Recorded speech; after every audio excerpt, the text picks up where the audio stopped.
Being agreeable. Oh, we're live. Hey. Oh, shit, we're live. What the fuck is going on? I have no freaking clue what's going on. Jesus Christ. Well, good thing is we've got no viewers to see us say Yeah. what the fuck is going on. I guess the good We thing got is we have no solid viewers. views Oh, we there. have one viewer. Yeah, maybe the internet was broke. I don't get it. There's some weird shit going on here. Like, it doesn't make any sense. Doesn't make any sense. No. But welcome, guys, to our fucked up well, show. welcome, person. Yeah, person. Guy, gal. Person. The May. Yeah. I don't know what's going on, but yeah, we kept trying to log in, and I went live multiple times, and it just said traffic is unexpectedly high. Try again 30 to 60 seconds, and we've been trying that for 10 minutes. I don't know when, and then all of a sudden just made us go live, even though we didn't hit start. So Right. Jesus Christ, man. Anyway, yeah, here we go. So welcome to the show, peeps. Welcome. Yeah. This is I keep going to say Kojak because he's a dwarf. I should have changed his race. Just no, it's not Kojak. Even though I keep on to say the same damn thing all the time. God, Columbo. Next, we're having Beretta. Joe's got a thing for 70s detectives. I think the next one's going to be Beretta, right? Beretta. If Columbo dies, Beretta's going to step in and fill in the gaps. I like Beretta. He was kind of cool. And then we're going to have Starsky and Hutch after that. One or the other. I liked Hutch. I was a Hutch guy. Do you like Starsky or Hutch back in the day? I think I like the car better than the car for the win. I had the remote control car of that. You know. Yeah. Of course, like most remote control cars back in the 70s, they lasted 10 minutes if you stepped on it or whatever and it broke. Or if you ran it on the carpet, all the carpet would get wound up in the engine and burn out the engine. Yep. Or if you're like me, you tried to jump it down the entire flight of stairs and see if it could land. And then it was shattered to pieces. That's why I had my Evil Knievel. Yes, Evil Knievel kicked ass. Yes. Evil Knievel kicked so much ass. Favorite toy. Oh my God. That was great. I actually follow somebody on Instagram who still has one of those Evil Knievels, and he just jump shits all the time. Really? All his feet is. Yeah. Dude, you gotta send me the link for that guy's channel, man. I would watch that shit all day. Yeah, that's all he does. We would jump everything. I used I'd set up a ramp. That was the best use before I really knew how to read. All those encyclopedias were made to be stacked up for ramps of ever greater steepness for the Evil Knievel to jump. Did you have like the big I forgot what it was called, like the van that came with it, like the big RV? No, we were broke, dude. I got that. So you could put that's where you put your motorcycles in and all your things. But yeah, I know I destroyed 2 lamps with Evil Knievel, and one end table got the business end of Evil Knievel pretty bad. Yep. Yeah, it was not a good way. Yeah, it was, oh God! I almost got Evil Knievel taken away from me.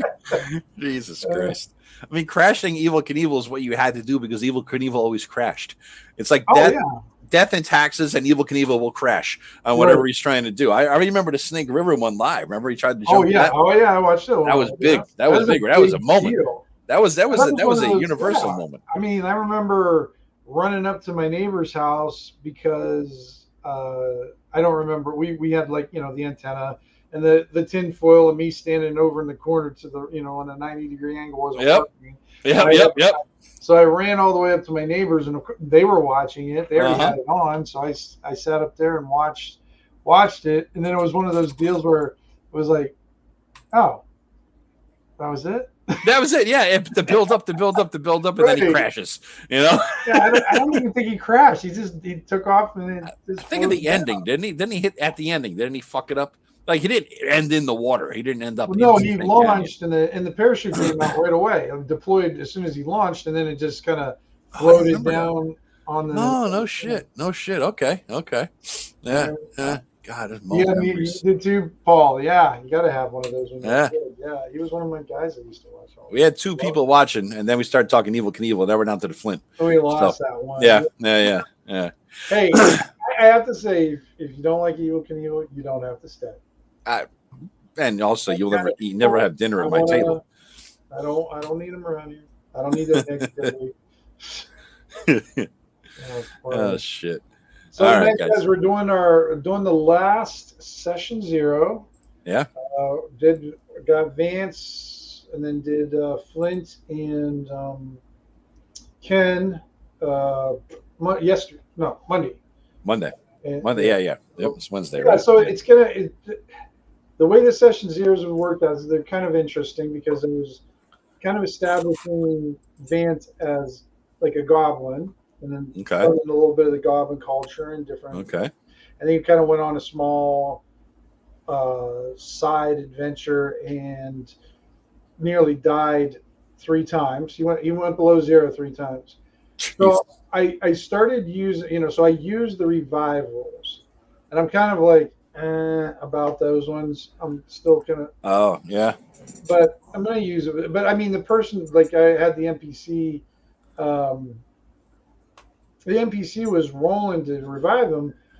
She didn't roll below an 18. She rolled like I think a 20, 19, and an 18 every time he fell down. Damn. So he got. I think maybe she failed once. Okay. Vance had a high enough constitution that he could take it. Okay. But I kind of fudged with Vance though too, because normally I'm not going to really allow someone to revive someone if they're in combat. Yeah. It's just not going to happen. I mean, like if you're behind the lines and not getting attacked, and you've got the people in front of you and you want to revive them, okay, I'll definitely give you a shot on that one, because I mean it's already tough. You got a 15 to do it, so took care of Vance, and then all Ken. They were almost more of a setup to like the group adventure. Okay. Vance's was also a setup to the group adventure, but theirs was almost more of a one. They didn't really get into too much. Yeah, Paul almost killed himself. Way to demonetize me, Tim. You have to say self-deletion now on YouTube. Self-deletion or unalive or whatever. But you were starchy. Yeah. Which one was starchy? Starchy? Too much rice and potatoes, huh? Oh, Vance is here. All right. Hey, Vance. Yep. So with them, we just kind of get the stuff introduced through Houndshead. Of course, then I started them off with offering them the job of sacrificing an elf. Yeah. And Flint happens to be an elf, but that didn't stop them from doing it nonetheless. So, and so you'll be my last victim. Session 0 tonight, and then Monday we'll get the band together and cause some chaos and havoc, and I'm sure fewer viewers in your. Yeah, we were Wednesday. People aren't used to coming in on a Wednesday. That's my only excuse for only Vance and Flint being here.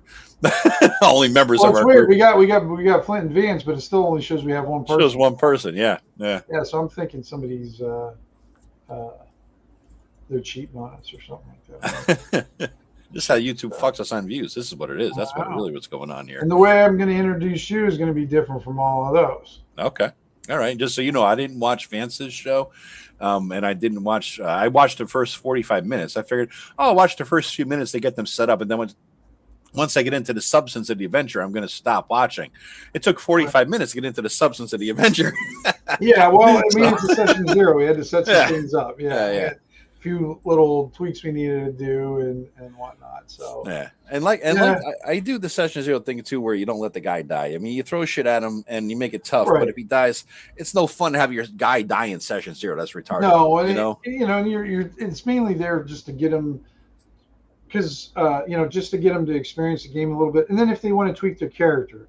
Yes. I don't really like that. Like, I want to switch this up. I want to switch that up, and so I always like the first couple of adventures to be a test and see if there's anything that you want to switch around or you weren't enjoying and you just kind of want to change it up. And I'm always okay with that.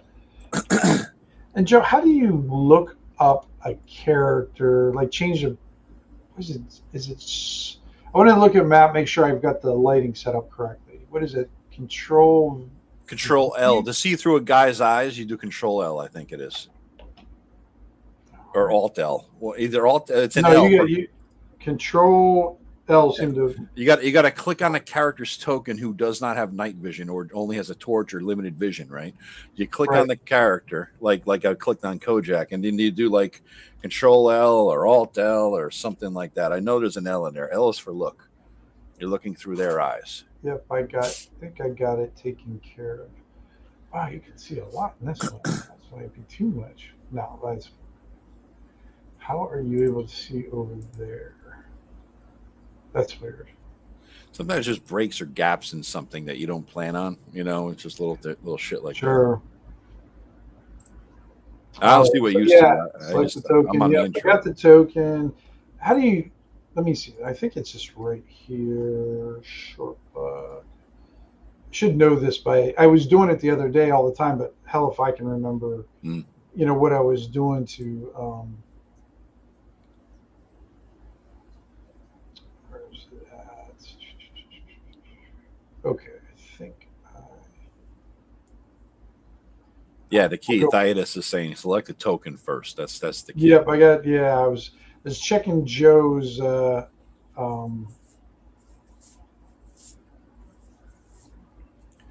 No, the other thing too is we're starting at 7 instead of 8 our normal time. Plus, we're screwing everything up. We're making sure you don't get people don't get a chance to watch. We're going to do everything we can to minimize our viewership tonight, boys and girls. We're doing change our time, change our day, and then fuck everything up in the beginning because of YouTube and StreamYards, and then take 10 minutes to figure out the map. So well, that's part of sessions here, I guess. That's it. All right. So why the edible's kicking in anyway. I feel no pain, so we're good. That works. All right, let me shift you there. All right, Joe. All right. Let's see. I see Ken with Eleanor Digby, or is it Ken or Paul has Eleanor? Paul plays Eleanor Digby. Yeah. Ended well with a critical failure of a 2 there on a wisdom check. Let's see. Another critical failure for Eleanor. I'm just scrolling up for the crit. Oh yeah. Eleanor was. Yeah, I think Ken rolled that. Yeah, but but it didn't count because it didn't. There was no one dead. He was just practicing. Oh, really? He did the shield one. He did get a critical. Okay. But the undead one, he wasted a perfectly good 20. Oh man, no shit. So let's just scroll he was up just and setting up things on his character sheet. The scroll of doom here. Tim got a 20 on someone. What'd you do, man? Remember when I'm a D, because like when Vance was playing, I think I rolled at least 2 crit hits against him. His poor little guy got. Well, you pulled the 1 there. Used. True to form, you pulled the 1 on that one. Yeah. Yeah. Those are all the Vance ones, though. Blaga. His name is Blaga. The hell kind of name is that? Blaga with a crit on the intelligence check there. Oh, another 20 for Tim. Damn. I told you I was rolling pretty decent there. He's nailing the intelligence checks every day here, though. See that? Damn, look at that. There's a scroll of doom here, huh? All right. Yeah. All right. Yeah. All right. I'd like to see. Let's try to interpret what happened there, Sometimes I'll have my guys break out into a different Discord channel. It's a private conversation with someone as I'm, DMing or whatever. And then I'll just start rolling shit as if it's a combat. I'll have Kraken attacks or something like that. You know what I mean? Rolls a 20. So that the other players, they can't see what we're talking about in the private chat. They can't hear us, but they see rolls. And they're like, oh shit, there's a fight going on. Right. It's just me fucking around, making them think so as we're talking about whatever nonsense. You do know the bar wench because she's your sister's best friend. Okay, let's go back. But first let me roll the Kraken attack. Right. Yeah. Get them a little scared. Yeah. Is that one of your evil DM trips? You got to add that to it. I don't. Oh, good idea. Oh, yeah. Make sure you add that to it. Yeah. That's a good one. Discord. What do you call that? Discord fuckery. Discord fuckery. Fuckery. I got demonetized on something. The sons of bitches, or not just partial monetized. Because I think it said fuck too much. Well, I'm sure you do for them sometimes. Fuckers. Yeah. I'm seeing the little yellow limited by this. Yeah, is it already popping? Anywho, let's get rolling here. I'll maximize the screen. So, your guy. Yeah. Colombo. I never told you his gender, Tim. It could be a they, them. Okay. You said guy. Just want to, can't assume gender. Colombos. Columbet. Colombet. Columber. Right now, you have a really splitting headache, just hurting real bad. You really can't see anything. Okay. And hangover. Oh, because I could really role play the shit out of a hangover method. I was going to say, if anybody, you would drawing a lot of experience. You could do what is that called? Method acting. Method acting. Yeah, I could Al Pacino that shit. All right. Oh. Shit. Scroll down there. For some reason, it's mess. But you're down there in that little cage. I'm in a cage? You're in a cage. You wake up and you've got yourself caught in a cage, and it's a hot chick next to me.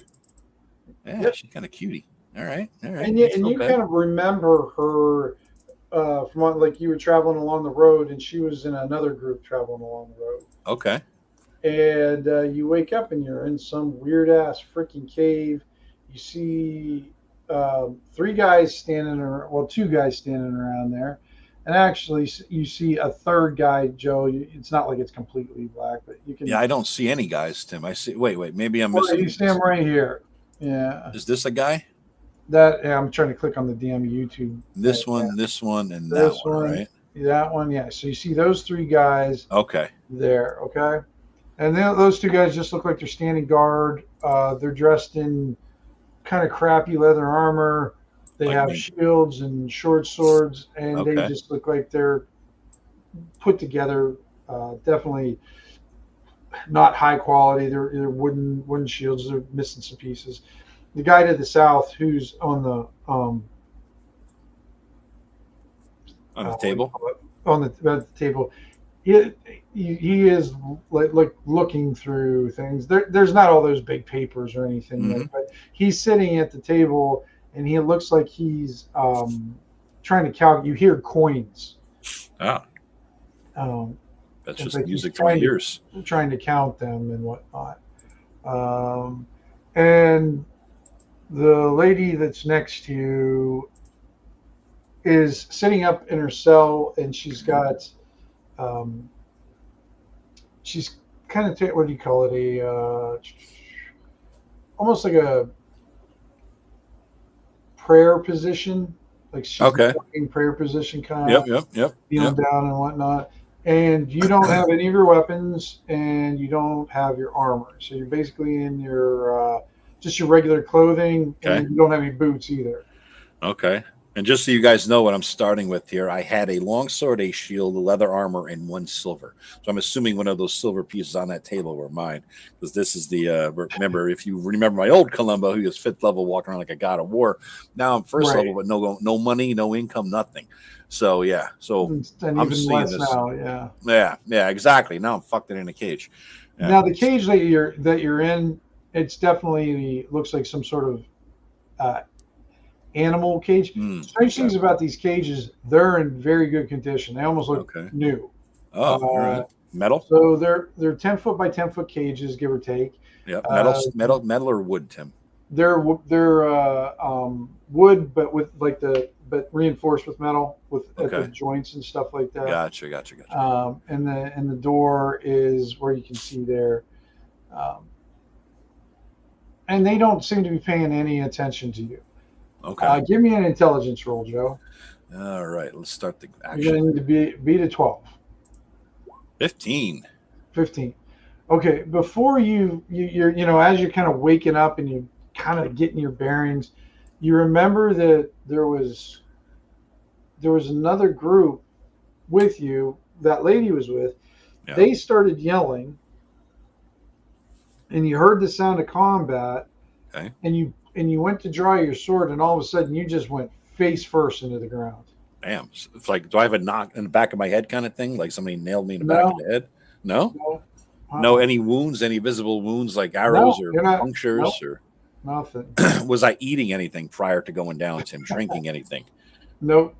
So I just went out. It seems like a spell effect rather than some physical damage or poison.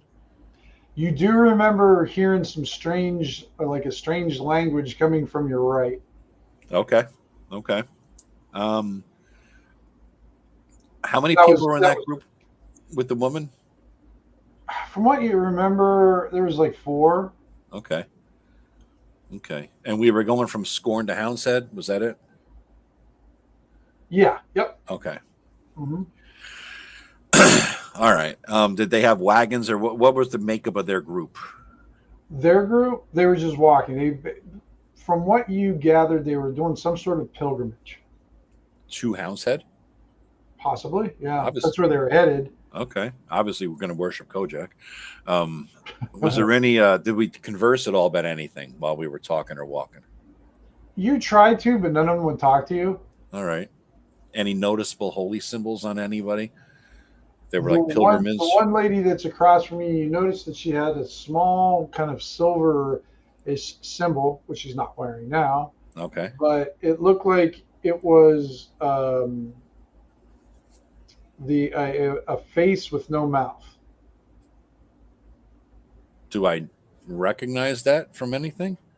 Puce, maybe? Shush, don't Mm, talk. yeah, give me a roll, another Okay. intelligence roll. Intelligence, Yeah, 13. did okay. Yeah, that's the holy symbol for puce, All right. All the right. silence, All knowledge. right. So them not talking to you is just Yeah. yeah, Right up their alley. Yep. That's yeah, perfect. that's what they do. Yeah. Yep. Yep. Okay. And there were 4 people, all pilgrims to Puce, all going to worship Greg's character's new temple, I guess, if we're in a different timeline here in Hounshead. Right. All right. All right. Let's see. And we got jumped. Seems like I got a spell cast on me and I'm out like a light.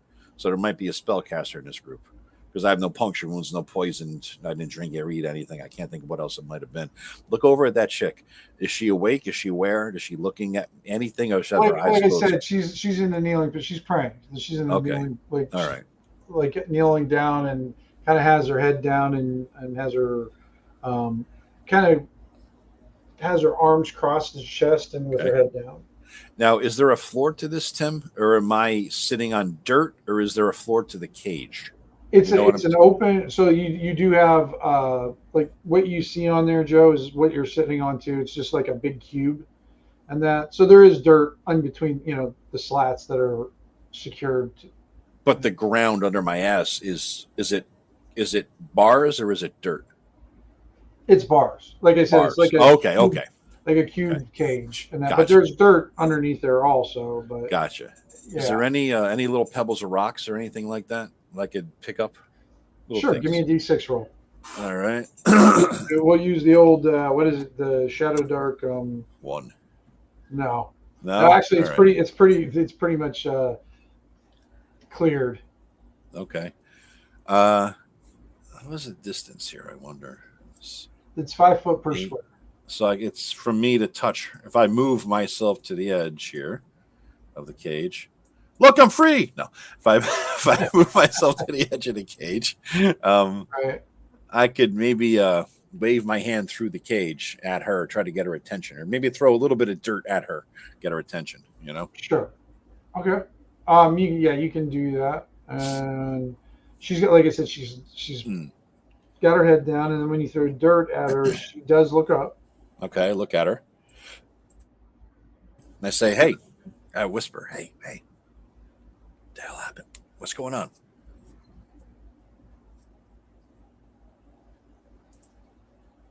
She kind of looked. I keep on trying to move the freaking tokens in on the YouTube. I know, yeah. I got to stop looking at that and focus on this. There we go. All right. She works herself over, and she points at you, and she just goes. She kind of doesn't clap her hands, but does a motion where as if like you fell down. Mm-hmm. I'll nod. Like I'll look at her like, why? What happened? We get jumped. Oh, who are these people? And she nods at that. Are these people still not paying any attention to us? Like, do they know we're talking? They don't give a shit, or they just don't know we're talking? Let me do a roll. See if they notice you or not. you're trying to be quiet, but it's kind Yeah. of hard a little bit. And they're standing only a few feet away. Let me get the dice. Here we go. So the one that's on your side there. Mm-hmm. Yep. This bastard. Ooh, he hears everything we're saying. The other guy hears what you're saying too. And as you kind of whisper that, he goes, "Boss, there, he's up." Tim, this wall that my back is against, is it rocky or is it dirt? Is there any? It's a cavern. Is there any gray area I could grab a rock at from? Not right now, but you know what I'm saying? No, could I hand size smash him in the head rock kind of rock? No, unfortunately, no. It's pretty solid rock there. Okay. And plus, you rolled a 1. Whoop, torch round. Yeah. But yeah, it's just so you can. And when this guy turns around, you see he's kind of limps as he stands up. He's got a red patch over one of his eyes. Okay. And he comes up to you. He holds up a silver piece and he shows it to you. I recognize that. This is all you had, huh? Pretty much. Sorry to inconvenience you, but I had to make sure you weren't one of the other dwarves coming down the way. What other dwarves? That's another conversation. He goes, so what's your name? Me? I am Columbo. Columbo. Okay, Columbo. You kind of say, Columbo, I'll let you go, but you got to go. You can't be messing around. Goes, why did you take me if you're going to let me go? Because I told you. I thought you might have been one of those other dwarves. Well, what are the dwarves? I mean, dwarves that are worth something. You ain't worth anything. I'm insulted and yet pleased. Why am I not worth anything? I know. Hey, neither am I. I get that, but like I said, I thought you were this other dwarf, and it didn't work out. He goes over there and he has like a couple keys on a ring, and he unlocks the cage. Yeah. And what you see is like these cages look new, the keys look new, and that, but these guys all look like you probably have more money than them. The gear quality they're using, Tim, is it like shit armor and rusty daggers kind of stuff? Pretty much, yeah. So they're who's armed with what?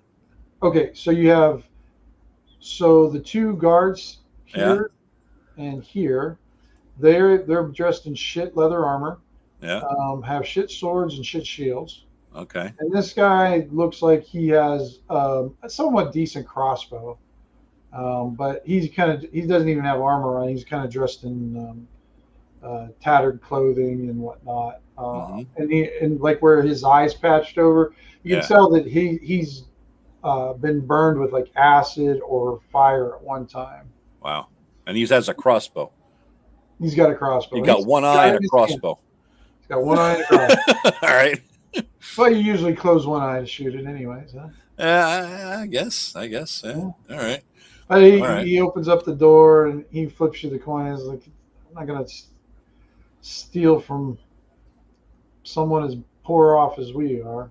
Well, yeah. What about my armor and shield and backpack and leather here? And sword? That we got to keep. We need that. But I'll give you your coin back. I ain't going to get me too far. You got any food? I mean, how long is it the town sent about a day, if I remember right, ish? Well, you're not sure from where you got that. True. Assuming I'm where I was. Do you ask him? Yeah, I said, where are we? I mean, I'm on my way to Houndshead. Where the hell am I at now? You're probably about a day's walk from there. You're still in the southern Comor Forest. You send me out there without a sword, even I'll take his dagger. Even give me that for at least. It's a fair trade, dagger for a sword. He goes, fair enough. He turns around to this guy, kind of smacks him in the shoulder, and the guy pulls out his dagger and hands it to him, and the guy comes, opens up the door for you. All right. And he has All right. I'll step out here and I'll grab the dagger from him. All right, and he gives you the dagger. He goes, no hard feelings. Oh, I mean, what'd you do to me anyway? How the hell did you take me out like this? It's impressive. Oh, we got a one of the kids knows how to cast some spells, and I guess some sort of knockout spell or something like that. That was quite impressive. A kid? Well, yeah, I mean, you were the big boy on the road, so we want to make sure you got hit by that. We didn't want any trouble with you.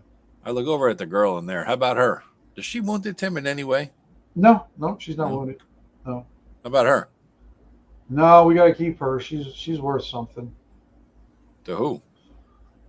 Oh, probably the Puce folks, maybe. We're gonna find out. Well, she don't talk too much. No, which is nice. But I got divorced. Mine kept talking, never shut up. He kind of laughs at that. I can understand that. So Columbo, I know this is a strange way to recruit you, but I mean, we're always looking for guys. We don't have a lot right now, but we're working on stuff. Recruit for what? I'm always, I mean, as you can see, holding my silver, and I have the rusty, shitty dagger in my hand at this point. Right. As you can see, I am deprived of things. So what are you looking to do? We're just looking for muscle, because some of the stuff that we plan on doing and trying to work our way up. I mean, he kind of turns around and points at these guys, and he's like, yeah, we used to be farmers outside of Scorn in the village before Baron Mowbray burned the whole damn village down because we didn't pay taxes on time. Oh, he's a piece of shit. His own folks in there. He's a piece of shit. So we've been surviving off what we could find and everything. Yeah, he is a piece of shit. Yeah, so looking to get, whoever comes along the road who might be worth something, whoever they have, you appropriate it for yourselves. It sounds like a good deal. You ever hit on any mob race people? I hate those sons of bitches. If we could take some of them out. We haven't seen anybody coming up. Actually, your group was the first group we'd seen in a couple of days come up through here. Is this post-fire, Tim? I'm sorry. Remember, is this post-fire, post-Scorn fire, or is this a different timeline? Oh, yeah. This is before that. Yeah. Before, so okay. This is like back in the beginning again, Joe. The old days, before Kojak even then. Kojak's not in now, right? Exactly. Okay, gotcha. You got Ivar still there. Yeah. Okay. Ivanov, okay. All right, cool. Well, he says, if you're looking for muscle, and I smile at him, I'll just walk up to him, to the daggerless man now. Like, looking for muscle, and I'll just. This guy comes out of the darkness as you approach him. Who? Oh, that guy there. There's another guy comes out of the shadows. And stuff. Okay. So this guy looks like he has a little bit better equipment. He still looks haggard. Yeah. But his dagger that he has, he's got a couple daggers on him, and you kind of look at him, and he's got some balanced throwing daggers.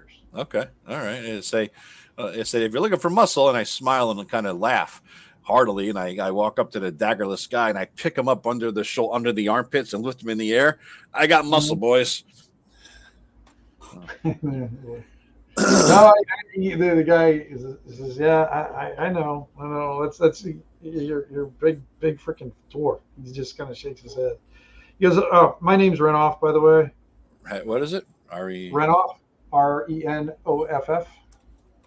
You lead this operation?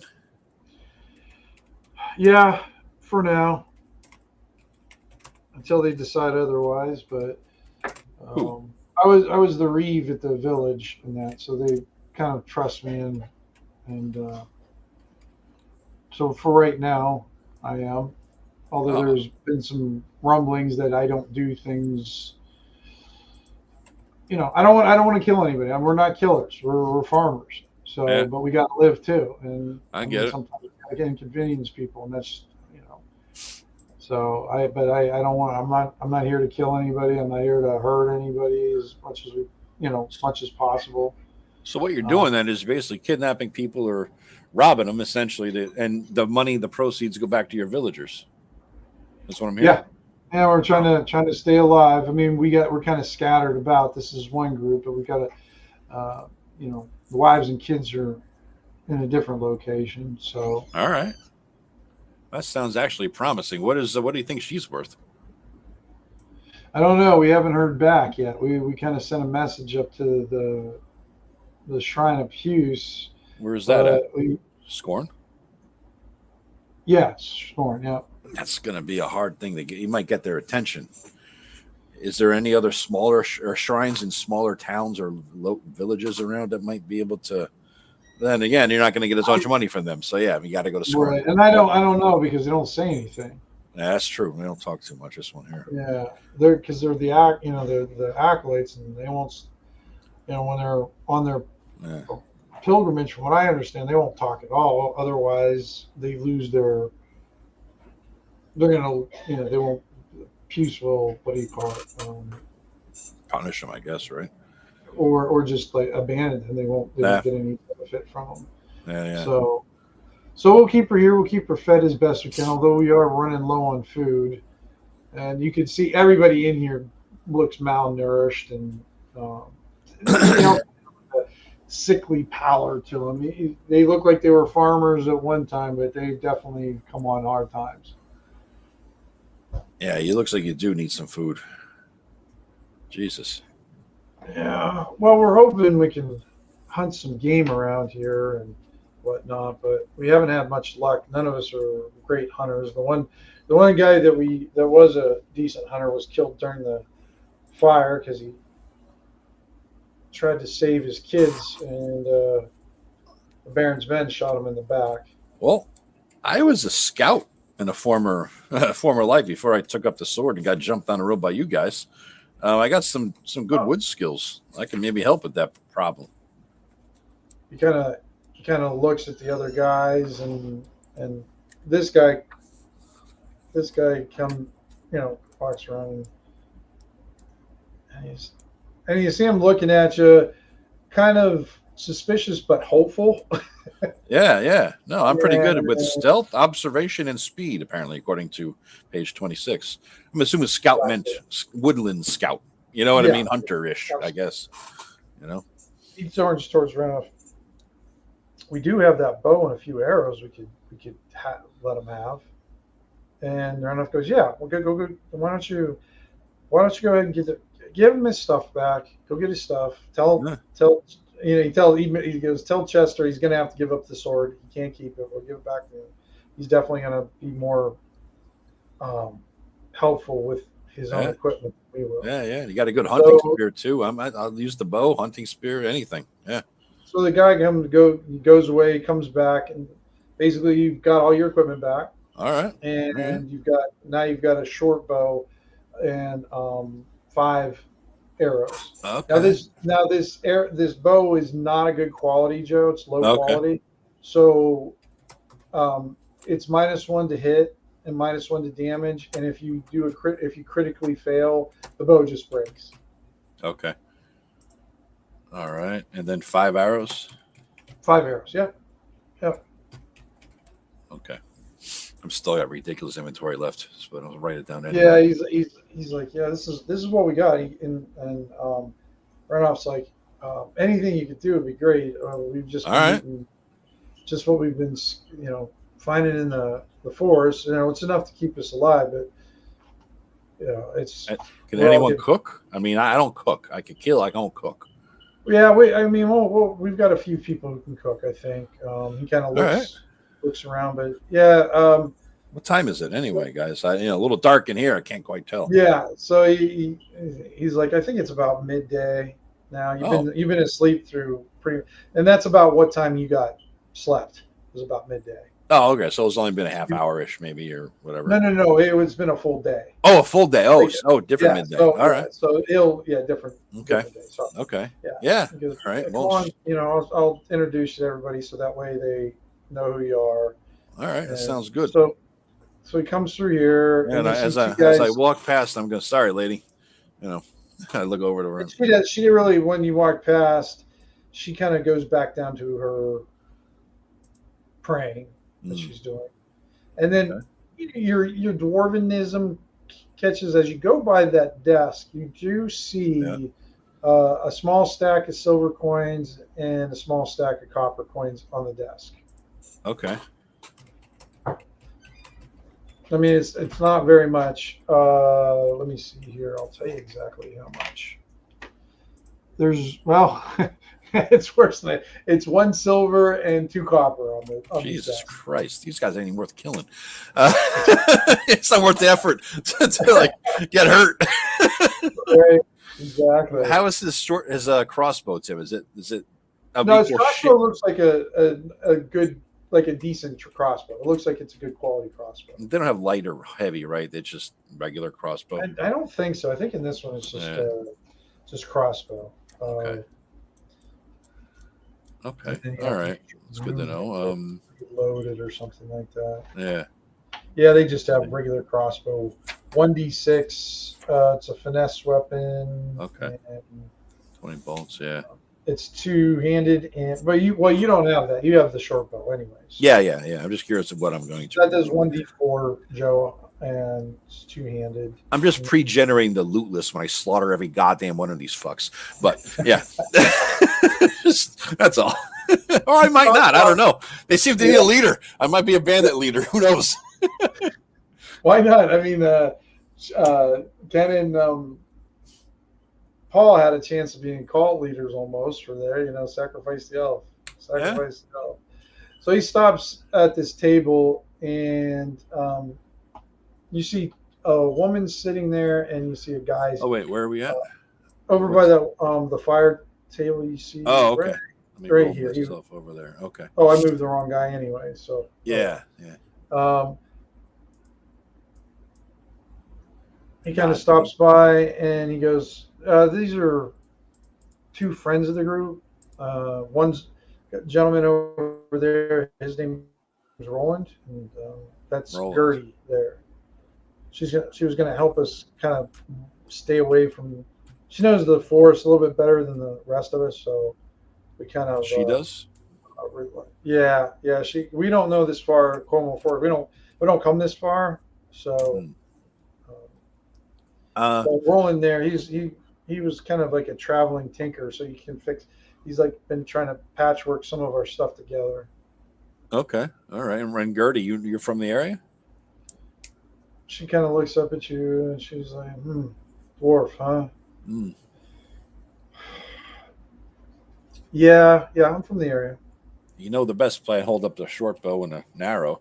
The best places to hunt for game around here. Then maybe you could lead me out and point me in the right direction. I'm going to try to bring back some venison if I can, or something, anything.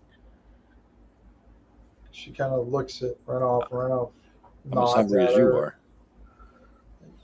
These 2 don't look as near malnourished as the other guys. Okay. These 2 look at there. And then you hear snoring where the beds are. You hear a couple people snoring over there. We got over here. Just sort of wander over.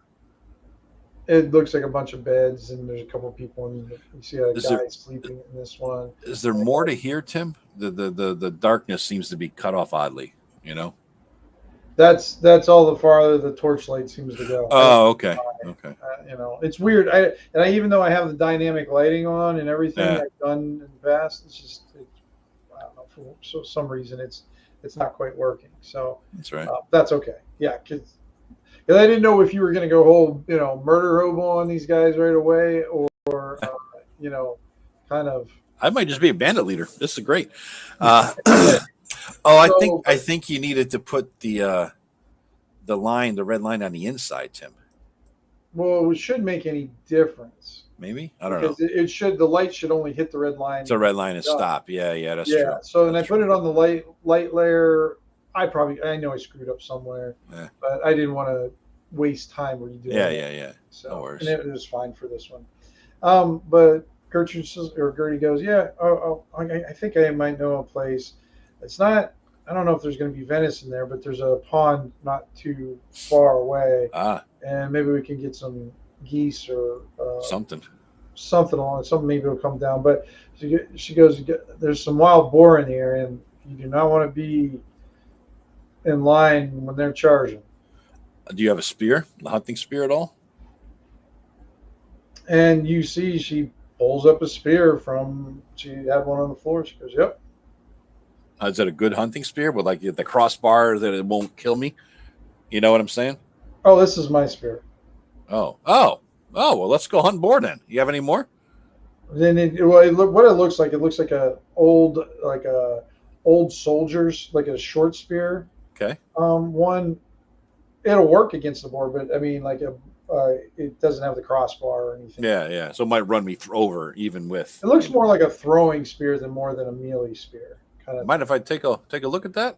Professionally speaking, I reach out my hand. I do. This is sort of a family thing. Oh, all right. I don't want to mess around with an heirloom then. And you can tell she's looking at it, and she doesn't like the idea of a dwarf being here. Hey, listen. I know you don't like me too much. It looks like, but I'm just as hungry and broke as you all are. So if we could band together. Everybody else seems to be cool with you, but she just seems very, standoffish there. Yeah. So, but she's like, "Well, I'll show you where the pond is, and I'll." All right. Let's do it. Now, how many more people we got? So what we got? We got 1, 2. How many mouths to feed? I'm trying to figure out. We got 1, 2, 3 down there. Randolph goes, he just tells you, because there's 11 of us here. 4, 5, 6. Yeah. So I know I got 3 down there. I got 3 up here. How many people sleeping up there? We got 2 up there. Then we got a few on guard duty outside. Okay, so 8, 3 and then outside. I guess then we have the ladies, so that'll I guess be 12, and then 13 with you here. All right. Well, and you have to also feed the villagers who are hidden, the women and children somewhere else. They're getting taken care of right now. All right. They seem to be doing okay. We've got them kind of in a good spot right now. Someone's looking to help them. But yeah, I don't know for how long. All right. Are they close? Close enough. And when you start asking questions about that, you see them kind of, not really wanting to give that information out. Here's what I'm wondering, guys. I mean, you have enough people here to be in, a force, a large, somewhat large group, so that you're walking through the roads on the way to Hound's Head or Scorn, probably won't get jumped by others. Why don't you just get out of Mabre's rulership area and go over to Hound's Head, set up camp over there? I mean, we may do that. I mean, that was one of the options we were thinking about, but that's where adventurers go, and we want to kind of set up a place again for farm and everything. I mean, we don't have any real combatants in our group. Well, I could fight. You guys got some of the weapons are okay. I could show you little tips and tricks, but I think it's only a day's journey to get there. And here's one thing I know, and I'm tapping my own empty stomach here, is right. Adventurers need to eat too. Adventurers need food. You have skills in farming. They have the ability to protect you and your lands. Sounds like a good deal, and you're out of Mabre's range. I mean, think about that. Okay. Yeah, that's true. Because I'll have to talk about it with I mean, it's going to be hard stuff because everybody's a little bit afraid of going that deep into the Comor Forest. Yeah, I get it. At least there's a road-ish on the way. That's where I was heading. Sure. And you got taken by us. I did. And speaking of which, where's the kid who you zonked me in the head? I'm going to meet this guy. Yeah. All right. He's outside a guard. I don't know if you'll be able to. He's pretty good at hiding. Oh, okay. Is he a halfling? He is, by the way. No. Yeah. I met a couple of those before. They're pretty. They jump. You go to piss into a bush. You turn around. They're missing all of a sudden. Speaking of pissing, where is the pisser in this cave? Because I must go right now. Is there a place to go? Go outside and take a left. All right. I will be right back. All right. Both in real life and in game. Joe's gonna take what is depth perception? What's that? Yeah. Yep. 220. How many? Let's see here. What I didn't get a chance to do, guys, usually what I have is a big list of NPC names that I generate ahead of time. So when I meet or have folks, I I can just look for it and write it down. So I'm having to do it by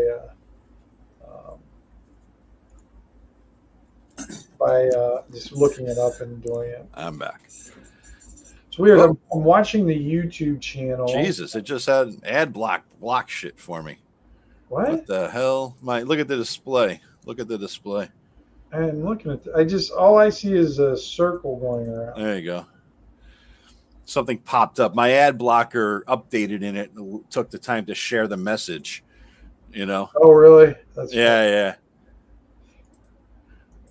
All right. So you go outside and you don't see anybody, except you see a fire to your right hand side there, Joe. Yeah. And you see a guy sitting there, and then you see a cart, kind of a broken ass janky cart there. Okay, does it work? The cart? It kind of looks like what it looks. It looks like almost the entire back right side is destroyed. Okay. Yeah. How did I get out there, Tim? Where did I go? Here, there's a path that kind of comes along here. Okay. I guess you know what? Let me turn off the stupid because it's not. Yeah, it'll be easier. Yeah, it's not doing any good, anyways. Let's see. Dynamic lighting off. Save. Oh, okay. All right. Yeah, that's easier. Everything now. Yeah. No, that's much easier to get the grasp of it. Yep. It's a good map. Where'd you get that map? I like it. I just Google yanked it. Yeah, I like it. I bought a subscription to it was an Incarnate. Yeah. It's a good program. I like it. Yeah, so I've been playing around with it on the free version, and I'm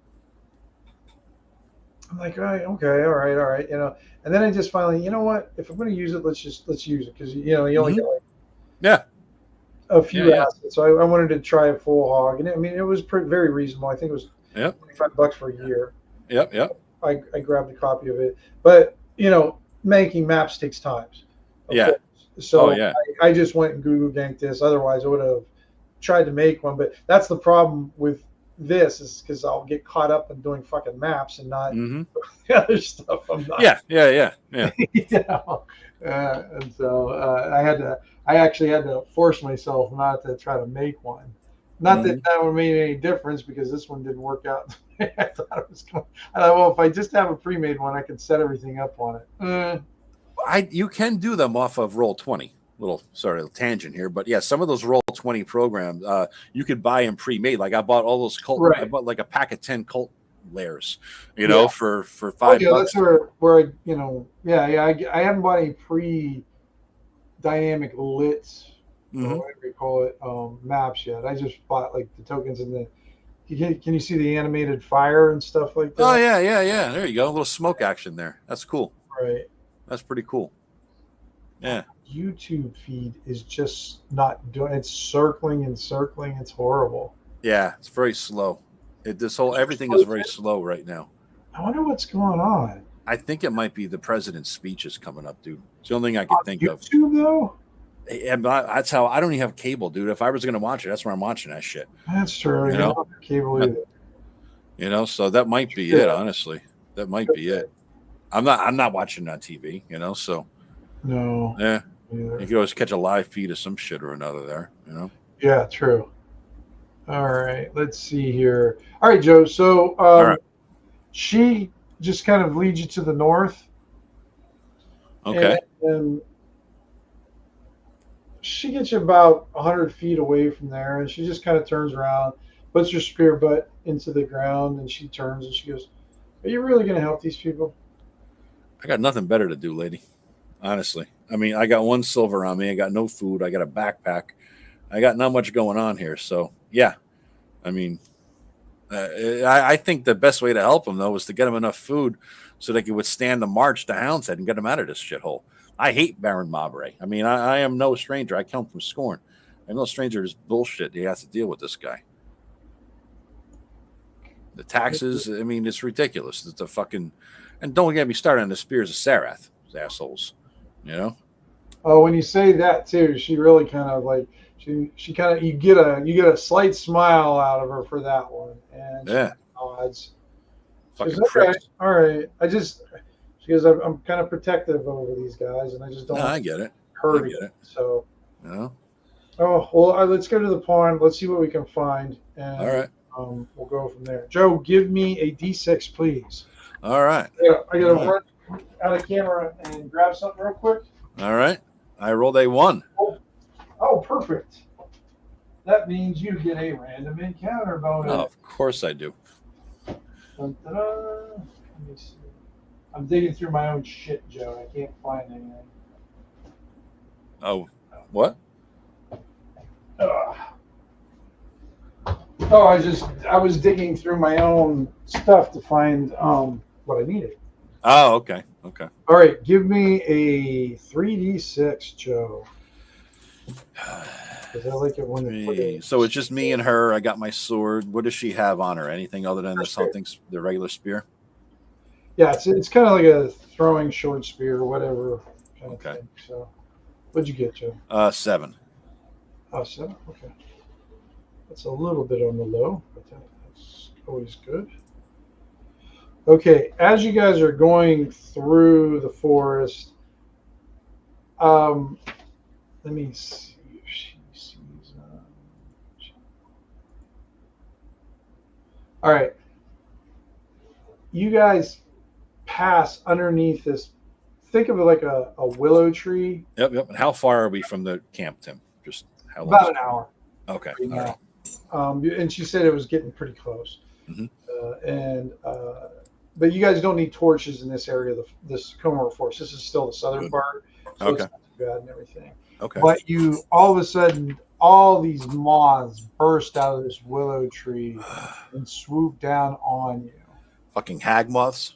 Hag moth. You identify them right away. So give me an initiative roll. All right. We doing the initiative table. That you bring up the tracker thingy. Yeah. Turn order. All right. There's any map kind of thing, or are you going to keep it theater of the mind? No, this is going to be theater of the mind. All right. Where's the initiative roller? There it is. How do I add you to that again? Oh, there you go. Yeah, you have to add her, but if you right click on her token, delete. And then there's add turn. That's right. Delete. How come they're not deleted? There we go. There's Columbo. Toot. Oh, you're on. You have the ones up. You deleted me. Drag her over. Where'd she go? You deleted mine too. No, yours is still on there with mine. I deleted one of you. You had 2 on there. Yeah, I deleted the old one, I think. There. Oh, now I'm a 19. I'll write it in. Okay. Let's delete the 5 then. There, I'm in there now. Oh, where'd you go? I'm in there now. You don't see me in the turn order? It's a 3 and a 5 on mine. Well, keep the 3. The 3 is the one I rolled first, so delete the other guy. All right. The only thing I see, if you look at the show, it's just me. What you're seeing there is the guys from the old fight. The DM sees all the guys. On mine, I just see a 3, like on mine too. So okay, yeah. So you deleted all of them. Good. Yep. All right. Let me grab her token. There she is. Her and the moths. Have you ever encountered the hag moths yet? I don't know. I think I must have. I think I mean I know about them, but I've edited your shit too, so I don't know, right? Sure. Yeah, I get that. But I think we did with the one where Ken we had a fucking TPK. Remember? You guys died from the hag moths? I don't think we had it from that, but in that short little mini thing with the original Columbo. No, you guys. Oh, you mean TPK from that? Yeah, but TPK from that, but not from the moths. Right. All right, and then the moths have they go first. Of course. So the moths first. How many? It's a swarm. A swarm. Okay. So it's a fire thing to beat them down, or can we actually swing swords out of it, have any effect? These guys are pretty sizable. Okay. So you can do swords that have the effect and everything. So they're not like an insect swarm. Think of like moths the size of like what would be like a cantaloupe size. Okay. Some of them are a little bit bigger than that. Some of them are kind of like a pumpkin size. So one swing might hit a few, basically. Right. Yeah. Exactly. All right. Okay. They're pretty fragile, but they're also can get kind of nasty, especially in the swarm. Okay. So they are coming down on. You gotta add them to the list too, Tim. I don't know how to do that. Oh, click on a Hagmoth token. I don't have a Hagmoth. Oh, all right. Oh, okay. No big deal. Yeah. No big deal. All right. I am going to even you, odd her. Okay, you see him come down on Gertie, and they attack. 14, that hits. Ooh, she's hurt real bad, Joe. Gertie, drop, roll. And then she has to roll. You like when they attack, you see all this kind of like white powder stuff kind of going all over. Now she has to roll, or no, they have to roll to see if they cause her to go blind. Oh, permanent? Huh? Permanently? No. It's just like okay. Like the powder. You know when you touch a moth and it has that white powder. Yeah. Yeah. Well, this stuff is like kind of showering off of them, and like when you get caught, that fine powder gets in your nose and your eyes and stuff. Okay. All right. So nope, she's fine. She's okay. She can see in there. All right. So she's up next. She slashes her spear. Nice, Gertie. 20. Ooh. So she gets she gets to double her roll. And I'll roll this twice. 2. Oh. You see her when she goes whoosh, whoosh. You see she does it. She hits the big enough ones and all that stuff, and they like half of them kind of fall in little pieces of the ground and they're flopping around, and those that are left are the smaller ones, and they kind of just disperse. Can I get a swing in at them? Yeah, of course you can. Yep. All right. Okay. All right. I'm going to try to smack one with the longsword then. Yep. 17. Oof, yeah. For 6 damage. Oh yeah, you basically obliterate the whole swarm that was there. Although now Gertie looks pretty bad. Gertie, can we cook hagmoth bodies? Are they any good eating? You've never tried before. They're not poisonous. No, they don't have poison on them. And I don't think that we're going to get much better than this with your health right now. Let's get you back. I'll start bandaging wounds if we can. The pond's just right over there. So I can sit back. I can just keep an eye out. We gotta get these guys some meat. Well, let's start cutting wings off, unless the wings are the edible part of these hagmoths. At least if we get nothing else, we can bring back the hagmoth bodies. All right. You have a. She kind of tells you, she goes, we could probably eat them, but I don't know if they would just make you sick and everything. All right. So, but how the hell would it just right? We might be able to get some fowl or some. Maybe there's a deer or something over by the pond or something. Well, I'm worried about you. Why don't we get you back to the camp? Now that I know where this place is, I'll go by myself. Okay. I might die here. All right. And she goes back, and she's a tough. I'm gonna walk her back, Tim. I'm gonna walk her back. Yeah. She accepts the help and everything. And I'll for the shit of it, I'll bring back a bag of hagmoth bodies because okay. at least the meaty parts. Let's right. I don't know what it'll be any good. Get back to her and everything like that, and she kind of looks down and she hands you her spear. She goes, just bring it back. I will definitely, and I'll talk to the the other folks there. I says, hey, Randolph, take care of her. We got jumped by hagmoths, and I hold the bloody sack of hagmoth bodies. I don't know if you can make something out of this, but I'm going back to the pond. She showed me where it is. I'm going to try to get a stag or something here. Okay. I don't know if these are any good. I don't know if anybody has any cooking skills with hagmoths anyway, but at least it's some kind of fucking meat, Save me a wing, I say as I leave. Okay. And then as you're you're heading back there, give me another D6 roll though, Joe. Christ. You don't roll a 1. Yeah. Don't roll a 1. Now I know that. Oh no, don't roll a 1 on this one. 5. All right. All right. Yes. So you make it back to the area where you had the hag moths, and you kind of head in the general direction where this pond is. This pond's in a thick area of the Comore Forest. The trees definitely get dense. Not enough where you need a torch or anything, but it's definitely the undergrowth is thick, so it's kind of hiding. Could hide stuff in there. It's almost as tall as you are as you're moving through there and whatnot. You're having to kind of clear a path with your sword, but you do hear like a stream nearby. Okay. All right. I'll head towards the stream. And then not too far down the stream, you find it's a small pond. Okay. It's definitely tree lined. It's of course it's an open area and everything. The water looks dark green, like it's thick with algae. Okay. And the weather that you see seems to be turning right about now too. You're starting to get some rain. All right. Do I see any like animal trails? Here, see if this works, Joe.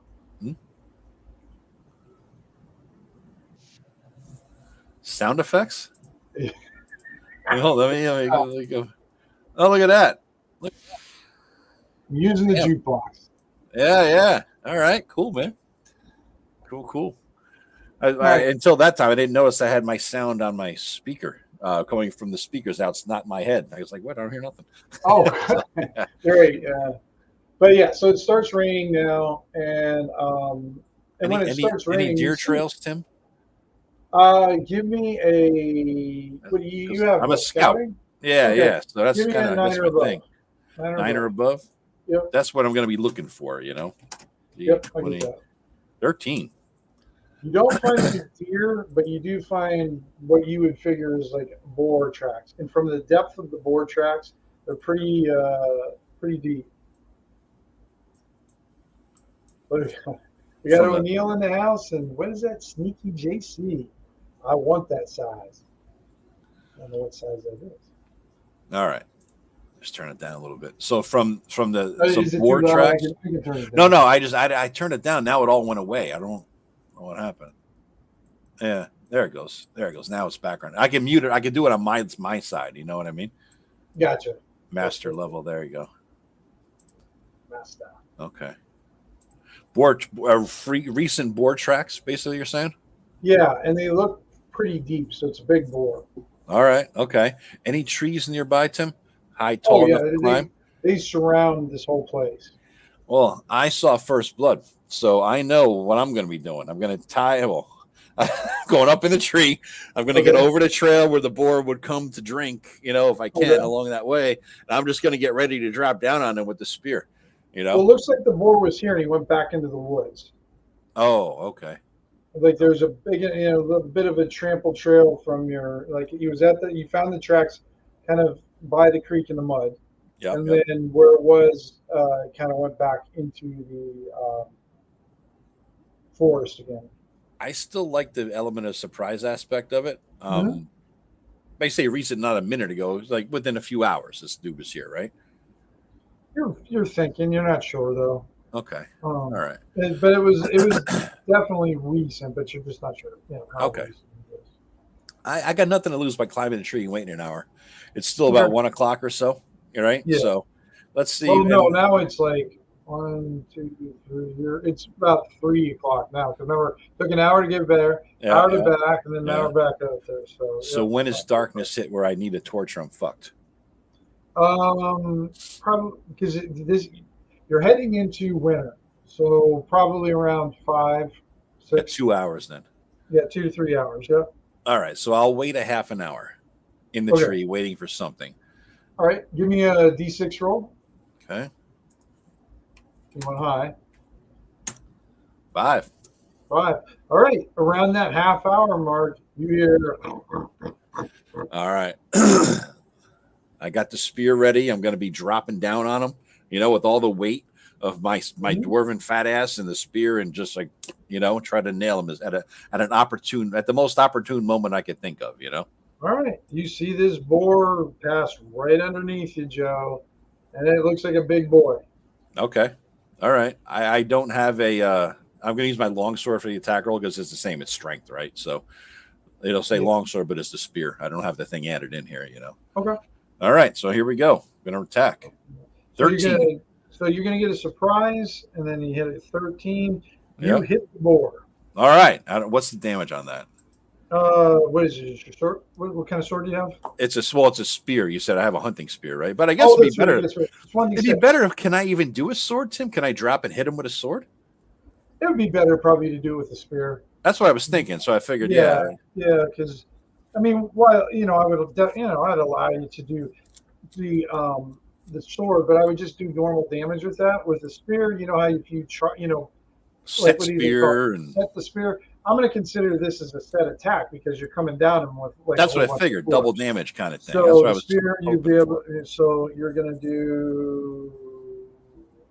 What the hell's? Oh no. Doesn't do me any good looking at lanterns. Spear is a D6, so 2D6. So 2D6. All right. Yep. You were gonna make this a short freaking fight. And a bonus for strength damage, right? Well, but remember, you only get unless you have some sort of special feat. Remember, you don't get any. There's no strength bonuses. Damage with strength. Okay. No, just a hit. Yeah. Okay. But there are certain things that will let you do damage. Through there, but is there more like talents or something like that? Gotcha. All right, here's the board damage, 2d6. Okay. 9. Not bad. Not bad. All right. All right. Now we're going to roll initiative because that was your surprise roll. Yep. So new initiative roll then, right? Yep. New initiative roll, please. 18, baby. 18. That's real good. He doesn't get a bonus on his dex. Oops. 15. So you go first. So all right. So you're like, got your spear just jammed into this thing. And now is the time for the sword, So. Yep. So yeah, because now the sword will do more damage. Okay. Go ahead and do your attack. He's got a 12 AC. So Yep. You got him. Well, how much damage? Almost max damage. Oh, it is max damage. 8. Almost max damage. Yeah. I'm plus 1. Yeah, +1 to attack and damage. Yes. Okay. There's a weapon mastery. So 8 damage on this thing. So 8. I took off fucking 17 damage on this thing already. Oh yeah, like so the description of this one is you plunge the spear in so deep into it, like the spear went through the boar and is actually kind of planted into the ground. So it's almost making him like a carousel horse. And then you came across and came straight down the back of his flank and severed his spine. And before he even knew what happened, he's dead. He just falls to the ground. Okay. All right. Now you have a 250-pound pig. Well, I'm got an 18 strength. This doesn't get much stronger than me. You know what I mean? Exactly. Yeah. I'm going to pick the fucker up and go. Okay. I have a 18 con as well in terms of endurance. Right. I mean, so what you'll do is it's going to take. I'm going to say it's going to take you twice as long to get back. Yeah. There from the weight and everything. So you're going to arrive right when it's dark. Roll me a D6, and now you don't want a 1 or a 2. D6. Yeah, because I'm trailing blood with me. Oh yeah. You're fine. No problem. Oh yeah. And you get back to the. I walk back when I say, "I have arrived with the boar. We will eat well tonight, my people." And everybody is very enthusiastic and happy. And you see the halfling come out of whatever hiding spot he has, and he's just grinning from ear to ear, and he can't help himself to run up to you and give your leg a hug. Ah, you must be the guy who knocked my ass out. And he goes, "Sorry about that." No worries. What's your name? Let me see. I have to find it. I didn't do it like I was telling them when you went to go to the bathroom. Usually I do a random list of folks. Yeah. Oh, my name is Judd. Judd. Yeah. Nice to meet you, Judd. Yeah. No hard feelings there on the knockout. That was pretty potent, though. What else can he do? Because I can't do much else besides that. Because I haven't learned. My training got interrupted. So, yeah, so that's about the only thing I have in my arsenal. But it works pretty good. It did. It really did. Yeah. So let's I did the hard work. I'll give her back her spear. Thank you. Appreciate this. It worked well, as you could see. And then I took it out with the sword. So I appreciate it. And they just seem like very, the precision of your damage and attack, and everybody's very, very impressed. And even Gertie, she's bandaged up now. Yeah, she's like you did real good. Fantastic. I'm a trained warrior. And you see the halfling going to town on that. He's starting cutting flanks and everything. Mm-hmm. Everybody gathers around that big fire around on the outside. I can shut off that stuff. Is this visible, Tim? Is this like why is there a shit ton of skeletons? Or is that just on the map and you don't care? You there, Joe? Yeah, you hear me? You hear me now? You hear me? Hello. Tim, do you hear me? Hello? What happened?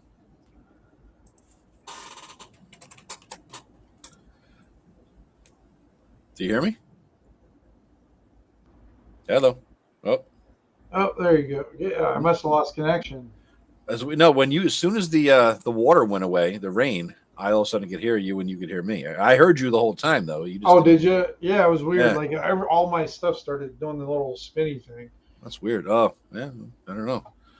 I was just curious, though, Tim. Is this relevant at all? Like, why are there 300 skeletons back there, or is that just on the map and it means nothing? It's on the map. It doesn't mean. That's why I kind of put those rock piles because I thought it would block it. Okay. And there, okay. I was just trying to conceal it behind some rock piles and just have that part of the cave because that doesn't have anything to do with it. All right. Hey, just curious. We should probably feed the lady in there. And you said there was, if I remember right, there was 4 people with us. Where's the other 3? That was with her?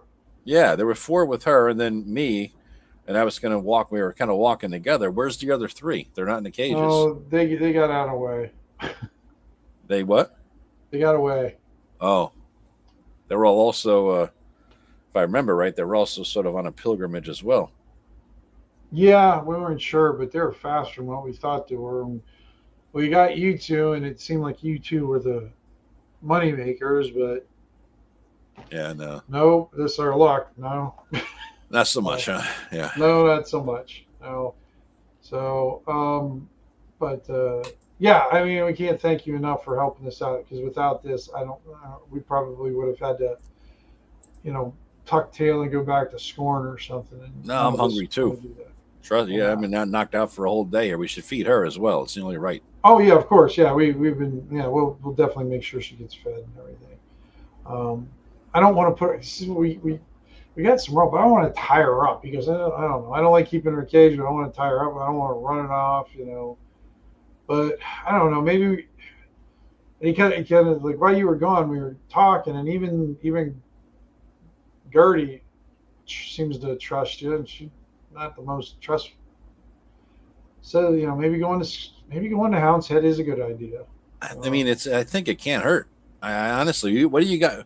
You got enough food now. Once you cook this up, you'll have enough for everybody, even the women and children, probably for the day's march. So your food supply is covered, right? So you got 30 or 40 people. Your food supply is covered for the day's march. We could gather up all the water, figure out the weapons. I could set up the marching, so that we get somewhat a level of protection here, and we should just all go there together along with this lady. I mean, she's obviously going to Hound's Head as well, and so we'll just bring her. All right. I mean, if you don't mind, since we're kind of her captors, maybe if I come with you, you can tell her what our plan is, and she might trust you more because she saw you were in the cage, next to us. So maybe have more. Yeah, I say luck with her. Offer her freedom, just like you offered me. And he hands you the key, and he kind of follows you in. Yeah. I mean, when he gets in front of the cage, he goes, "I'm sorry about this. I'm really, really sorry." Yeah, no, I just talking to these. I don't know your name, miss. I'm sorry. But maybe I know you can't talk too much, but it'd be helpful at this point if you do. It would help serve your survival purposes and Puce's overall goals if you live, right? So if you could speak, it would be helpful to me. But I am Columbo. What is your name? You see her draw in the dirt. All right. And what you think it says is Gale. Gale. Gayle. All right. Gail, I'm Columbo. Listen, as you know, I was taken captive just like you. These folks are poor farmers who have been forced into destitution off their lands by Baron Mabray. And they're living out here. There's women and children who are safe somewhere secure nearby. And these men are out here doing what they can on the road, like kidnapping me and you for a ransom. But here's the deal. And this guy's with me right now, right, Tim? He's standing there beside you. He already unlocked the key. Yeah. No, you have the key. He gave you. Here's the deal. And I'm going to unlock the door and say you could come out. I think I've convinced them all. I look at this guy for confirmation to go to Houndset. Is that correct? He nods. I think that's going to be our play. Yeah. I got enough. I just killed a boar for them, for all of us. So we're going to have food. And I'll start walking with her over to the table. Like, you know what I'm saying? Like, bring her over here. So walking and talking. We're all going to have some food here. We're all going to eat well tonight. And we'll have enough food for everybody for the march to Houndshead tomorrow with this boar death. And by the way, did you figure out how to cook those hag moths at all? I look over at Judd. Judd's like, oh, hag moths. Oh. All right. I wasn't sure if that was a thing. You'll choke on all that stuff. You eat that. Oh. Yeah, wasn't sure if you could cook it or whatnot. But however, he kind of shows he's got like a small like pouch and everything. He goes, I collected some of the powder from him, so that might come in handy for something. All right. What is that? Like a little bomb of blindness, basically? You're looking at there. He goes, that's what I'm hoping. All right, well, hold that stuff close to you. Don't let it get loose. Now we know what your capabilities are for the march. You could knock people out from afar and blind the crap out of them, and it looks like you're a pretty decent cook. So life is good. Like I was saying, though, Gail, I know you can't talk, so you can maybe nod your head or whatever if you want. But what we're looking at here is a long march, about a day to Houndset. We're going to gather up probably tomorrow, the women and children, first thing. And can we send a runner tonight? Are they close enough to get them ready for tomorrow's march so we don't waste time? You don't want to run a runner this time, no. That's what I was wondering. Okay. Yeah. So first light, send a runner out there, get them ready. Is it better for us to meet them there or vice versa? They're on the way. They're on the way, so we'll pick them up along the way. Okay, that's good. Maybe send a runner ahead, let them know. The Gail, she kind of smells the meat cooking, and her stoic facade breaks, and you can tell she's really very hungry. I'm sure we got water if there's a pond that close. So here, give her some water and. They've been giving you guys water, and then Runoff goes down here, and he goes, we have some ale left that we were able to salvage. And you see two full casks of ale down there. Well, that would be a problem to carry tomorrow, so I think we should take care of that tonight. He doesn't have an argument with that one at all. Yeah, we don't want to carry kegs of ale when we got to carry food, water, weapons, and clothing, and whatever farming implements you might be able to use. Right. What do you have in terms of? Sit down, Gail. Sit, enjoy. We're waiting for the food to get cooked, but in the meantime, we could just figure it out. Gail, you were heading to Houndshead, weren't you not? Nod yes or no. He nods. Okay. Are you planning on staying there, or are you looking to keep on going once you get there? She looks up at you and kind of raise your right hand if you're going to stay. She nods, but then kind of, but not a big nod, just sort of like. Maybe you might be staying. In other words. Right. Okay. Well, in any case, obviously you're no longer a prisoner. You're not going to be held for ransom, and you'll have the protection of myself and the rest of these people to get us to Houndset. I'm sorry about, I guess there was a few other people in your group that fled. Hopefully they made it safely. But I look around at everybody's probably gathering around the table. 13 plus Gail, right? And me. Well, 13's everybody, yeah. 13's 11 farmers, or 9 farmers, and then you had the Tenkar, Roland, and then Gertie, the guide, and then you two. So. Okay. All right. So all 13 of us. So I said we'll have 13, and then how many people do we have in the other area, the women and children? There's about 30. 30. So we're talking 43 people on the road. Now, are you going to want to set up shop out there? What do you have for? Do you have any carts, tools, implements, anything like that you need to bring with you? Animals, farm animals. You see, um, Roland. He's like, well, I was going to set him up with some tools. I can tinker up some tools and everything, but I'm going to need the materials and everything. I've got enough to make a few, but I'll need some supplies once I get up there.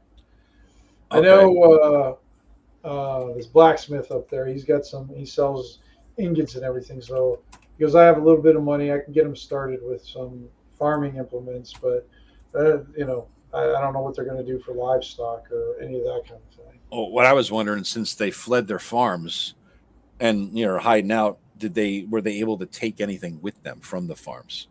You see what they have, when there's not much here. Is there any way to hit? Everything kind of got burned down. Oh, I see. So remember, he said, yeah. All these guys burned all the shit down. So you got out with the clothes on your back, and that was it, basically. Pretty much, yeah. Okay, all right. So what are we talking about for weaponry, and who can wield them, and armor, and what's the basically you see front? An array of farmers.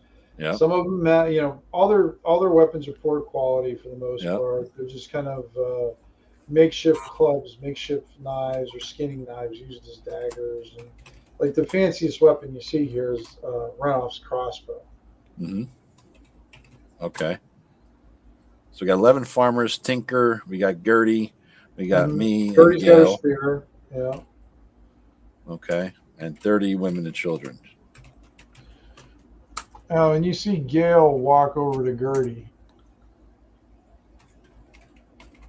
And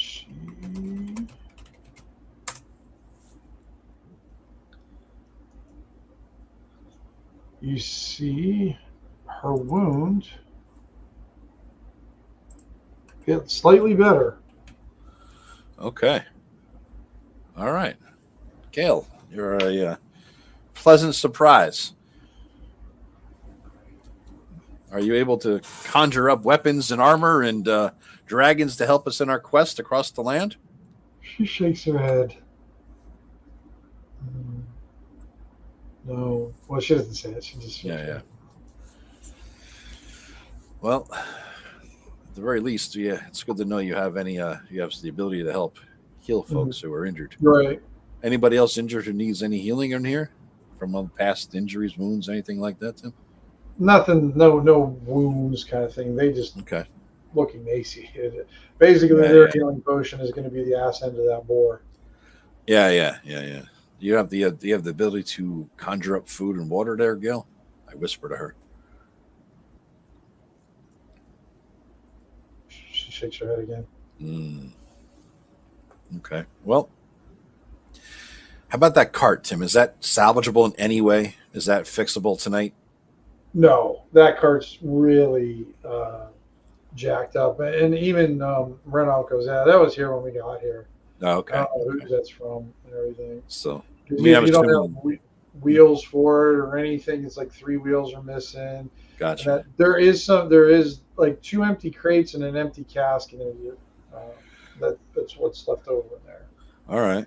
We might be able to, in terms of all the stuff, we'll do what we can, gather up the bedding and clothing and everything that can be brought that will help set up shop out there, but leave the stuff that's useless, right?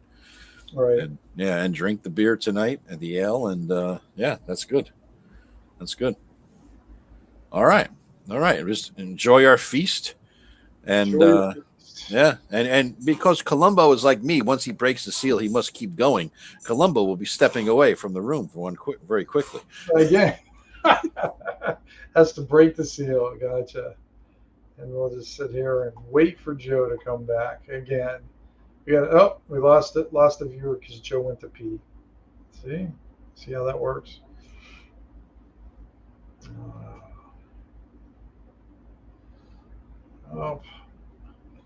I got to get my D20 food back up to snuff again. I don't know why it's so hard for me. I do it and then I immediately forget it as soon as I stop using it, even if a day goes by.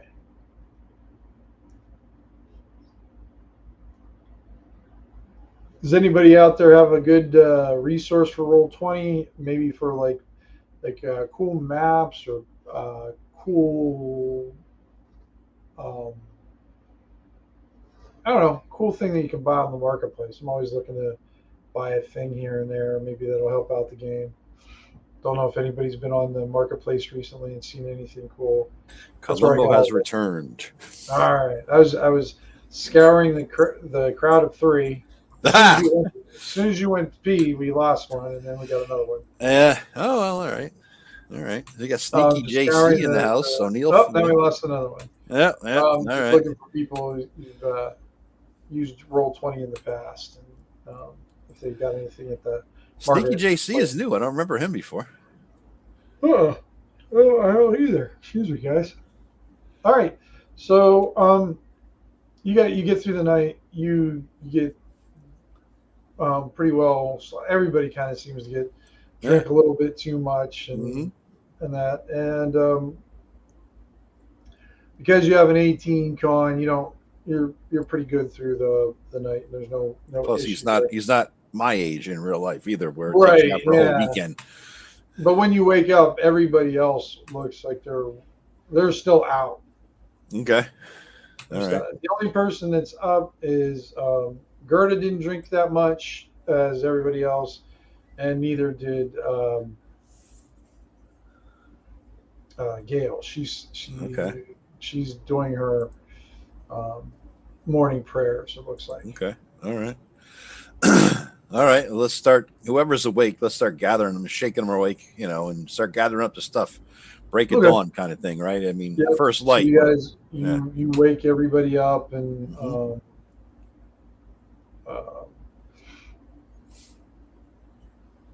gather the torches. All seems slow, and that they've got a small group of torches left over. I'll tell you how many they have. Yeah. They got one torch left. Jesus out Christ. of their supply. All right. Well, your meager gear, it shouldn't take but 10 minutes to get everything ready. Let's head the hell out of here. Pretty much, like you said, pretty much what they had on them, they take with them. They take the bed rolls that they have and put them on their back, and then you guys start heading out. All right. Let's move along. How far until we get to the other folks?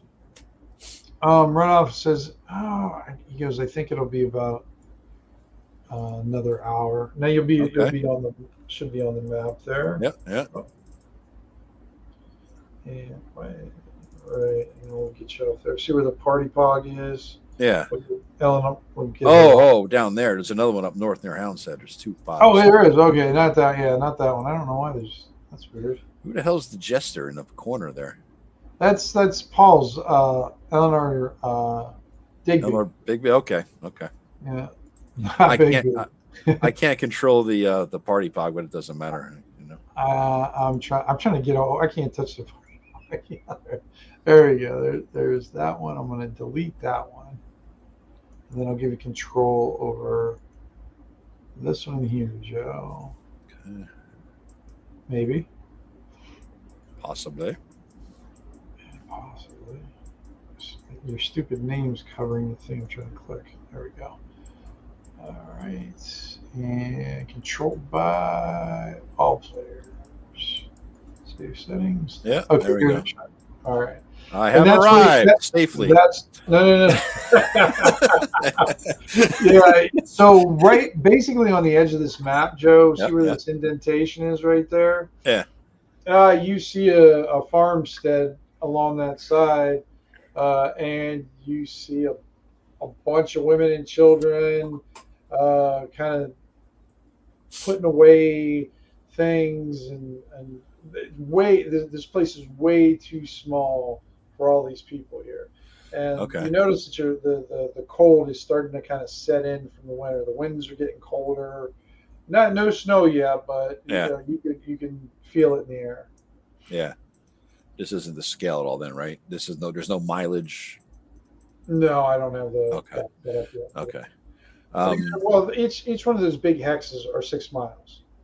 Okay. Or I guess the small hex, not the big hex. So okay, so every 20. Yeah. All right. So every 24 feet, basically. That's easily, you could change that easily, pretty easily. Sure. If it's, even I know that math. 24 feet Right. is 6 minutes. Yeah. All right. 6, 12, 18. So Yes, we can get you there. see Renoff go, and they all come, and everybody's very happy to see each other, and all that. So and everybody that's there, the adults kind of quickly talk to you that you got this burst of noise. Yeah. Talking to everybody, and some of the women come over and thank you and hug you, and as the husbands are kind of handing out the some of the pork that you guys had eat, and you see they all eat very hungrily too, and you see a guy standing outside the farm, and he's got kind of this long staff, and he's kind of got both hands on it, and he's looking at you guys. Is he with the group, or is he way on the outskirts? And he looks like he's the owner of the homestead. Oh, all right. Who I say to Rainoff? Who is this guy? He's someone I had to make a deal with. What was the deal? When he asked him that, he kind of turns away. Wait, you got to tell me what the deal is. I had to give him one of the kids. What? I had to give him one of the kids. What? For what? For the hospitality to stay there. He wouldn't take him otherwise. That's what the Melodungeons do. The who? Melodungeons. How you spell that? Melungians do. Melongia. Like basically like a dungeon with a mel in front of it. Melungians. Okay, Melungians. Yeah. What are they? Melungians? Is that a? That's your appellation. Oh, okay. That's just what they're called. Okay. You got to give a kid away? Have you given the kid to him yet? And he kind of looks around, and the guy's standing there. So, and he doesn't seem to be doing anything. He goes, "No, but I got to pick one." And what was the kid allowed you to stay here for how long? Oh, we've been probably a couple of weeks now. Just to stay in this farmhouse. That's all it was. We didn't have anything else, and that's all he wanted. He didn't want money. Didn't want food. He just wanted a kid. That's a bit fucked up. That's what Melungians do. Like gypsies. Steal kids. Abduct them. Huh. No, he didn't abduct us. We just knew we were in a bad spot. Is this an old man, Tim? Yeah, he's an older guy. Is there anybody else? I asked to Rainoff. Anybody else in this area, the farmstead, these people? Though there's a lot of them around here. You just won't see them until they want you to see them. Oh, like halflings. I look at my halfling buddy there.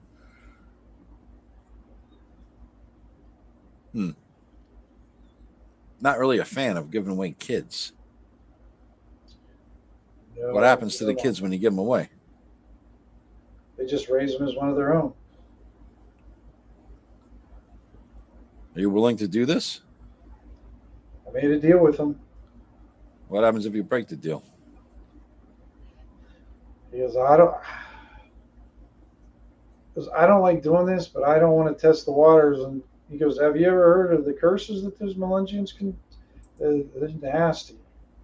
No, I did not. And you have some vague notion of it. You've heard that Melungians, like the reason why the Melungians can kind of exist outside of Scorn is because everybody's terrified of getting cursed by one. Oh. So if you break the deal, you're cursed. They'll probably curse me, yeah.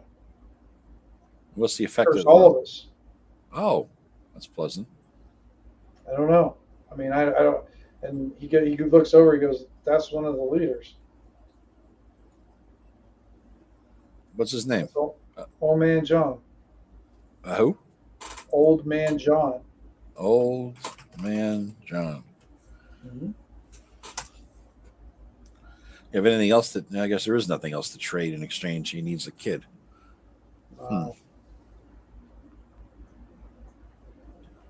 So everybody was aware of that. But he just got to pick one now. He said he wasn't going to pick him. He said we had to pick him. Got any kid who's sick and gonna die anytime soon?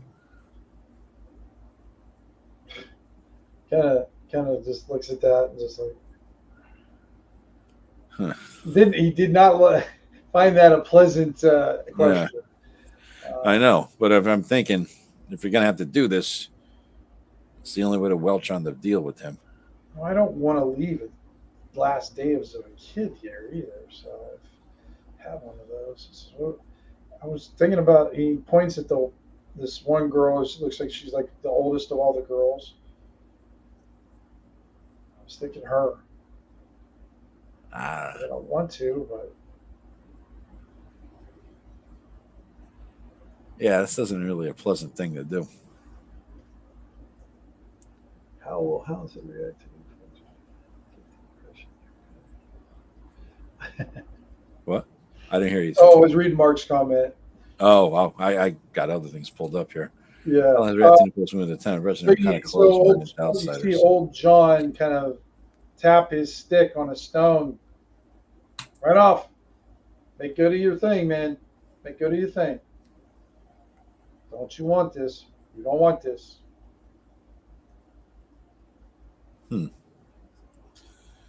Oh, Rainoff, you made a deal. That's a shit deal to make, but I understand why you made it. You have a choice. Do you want to be cursed or not? Well, if he curses us, we might all die. Versus giving up a kid, huh? I don't like it any more than you do. He kind of snaps back at you. Of course I don't like this. This sucks. But it's what the situation was in. We don't have, we didn't have much of a choice. Can't have the kids and them running around in the forest. I can't tell you how many times we almost died. I mean, look at the moth almost killed. The moths almost killed Gertie. Who dies from moths, for crying out loud? Oh, here, yeah, exactly. So and I knew, they know this area, and they knew they'd take care of them as long as we made good on our deal. Now I got to make good on my deal. I don't need to feel like more shit than I already do. Yeah. Well, I guess we'll just do the deal then, and let's get out of here. And Renoff goes and talks to the adults, and you see them all kind of nod. One lady just bursts out crying, the mother sobbing, and the kids just kind of all look confused. The kids not really sure what's going on. But just right off, why don't you give a young one who doesn't know, they won't be feeling the loss, the lack as much? A child, a baby, a 2-year-old. You don't have kids, do you? No. And you look among them, most of the kids here, you don't see many babies. They're all kind of, they look like they're four up to like maybe 13 to 16 or something like that. The ones that are here. Yeah. So she'll be able to handle this one. She's our toughest. She's a tough girl. I hate doing it, but I think out of all of them, she'll understand. All right. So she goes over and tells the girl, mom's sobbing, big scene and everything. And you see John smirking as he sees who was selected for him. And as the girl starts, this one will do real nice. Very good, Renoff. Very good. How close is John from this right now? He's only like I don't know, probably like 20 feet away. Not too far. I look at a Renoff in a whisper. Mm-hmm. Do you want me to kill him? And have the curse fall upon us all? He goes, no, don't kill him. No. Because then If his curse doesn't get us there, we'll be freaking hunted down by the Melungians. They'll all curse us all. You don't want to mess around with those mountain magic. It's some bad stuff. Well, let's get the hell out of here then. And you see the girl go over to him, and John kind of looks at her and asks, says, okay, all right. And he goes, now, girl, get on over and doing them chores and everything, and we'll talk later tonight when we get something to eat. We'll discuss what we're going to be doing. And he kind of looks at you, Joe, and he kind of nods. And then turns around and walks back into his cabin. And you see the girl outside kind of thatching up a hole in the wall, or, some menial task she's kind of been tasked to do. All right. Well. And all the joviality, all the excitement and all the glee and happiness of getting food and meeting and having a good plan is now gone. Yeah, yeah. It's all gone, and everybody's kind of got their head down. Some whimpering and crying, and the kids not understanding what the hell's going on or anything. Well, let's get the hell out of here as soon as we can. Okay. Daylight is wasting away. Yeah. Go ahead and you give me another D6 roll then, Joe. All right. 5. All right. So you guys move through that first text. Give me another D6 roll. All right. So we're right here. All right. Mm-hmm. 5. All right. No problem. And just one more time, Joe. All right. 4. All right. You encounter Houndshead? Houndshead. All right. Make it easily up to Houndshead. No problems up there. By the time you kind of reach here, people are, still a bit somber. They're talking about plans. Yeah. What are we going to do? The guys have gone into problems. Instead of dealing with the sadness, they're going into problem solution version, and so they're kind of discussing that. And as you guys arrive in Houndshead, and you see a small little bustling hamlet, people walking around, and okay. What little you know of this place is, the biggest place in town is the Angry Priest Inn. You believe you were there one time, but you're not really sure because it was one of those nights where you just woke up in a place you weren't sure you were at. Okay. So I've been to Houndshead before then. Okay. You have. You just don't remember it that well. Okay. Yeah. It was a pretty drunken trip up here. So okay. More good role playing opportunities for me, the channel. All right. Here we go. All right. Good. Said, well, folks, I think that Ivanov runs the place here. Why don't we, if I remember right, his place is somewhere over in the middle there, right? So let's go maybe talk to Ivanov and see what he can do to help set you up. Okay. All right. So so everybody, the people that are walking around, they're all looking at these folks coming there, and they're kind of like, wow, that's a lot of folks. And you hear, as you get right about, see where Eleanor Digby's at right there, Joe? Yeah. Her token.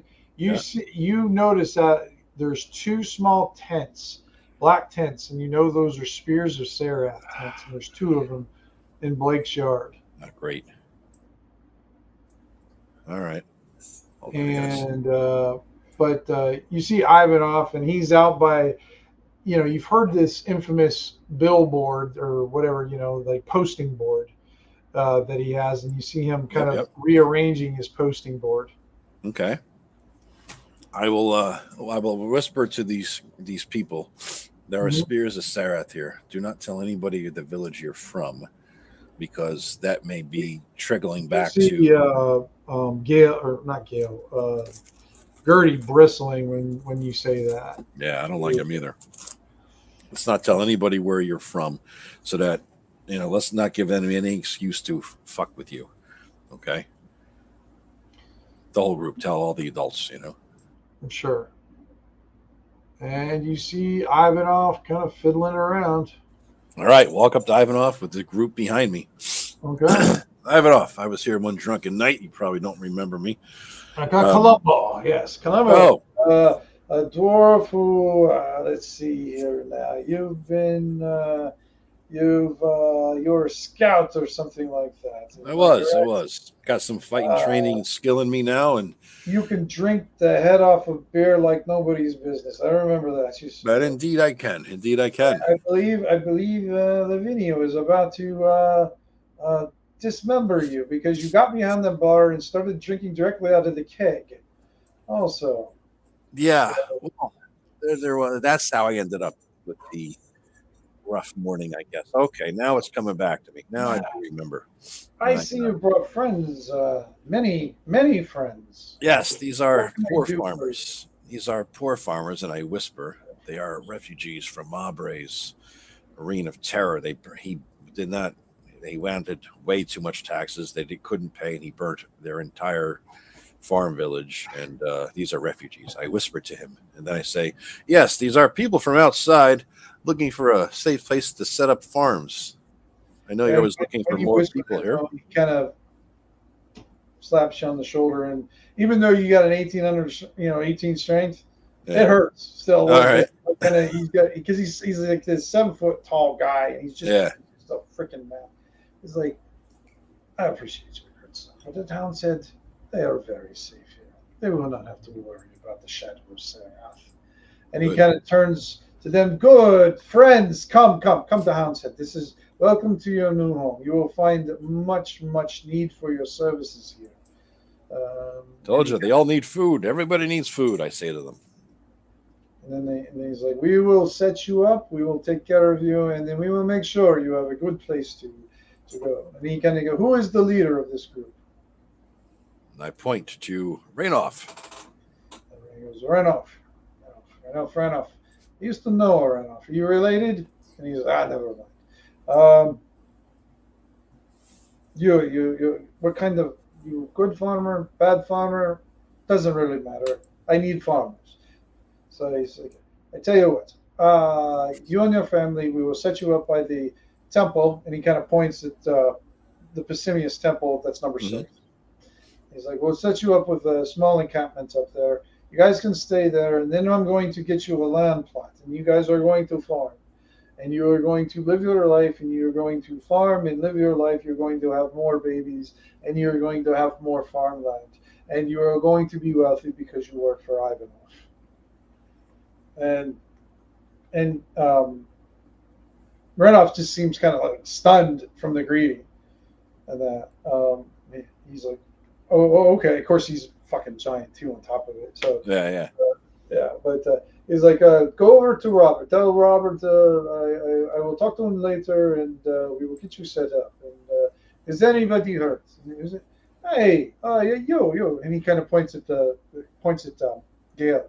We had 3 of you walk up here not too long ago. They're also at the temple. I know Pius not say much. They're in there probably not saying anything either. So I guess you can join your others. And he goes, so are you part of the group, or are you coming up here to do some adventuring? Because last time you say you were coming up here to adventure, you didn't adventure, you drank. I had adventures in the inn. There was a inn adventure in which I lost my money buying all the. So yeah. And Stacy said it would be a waste. You dwarf just. And he kind of grabs both your arms and squeezes. You're too strong to waste all your time in an inn. You celebrate after the adventuring.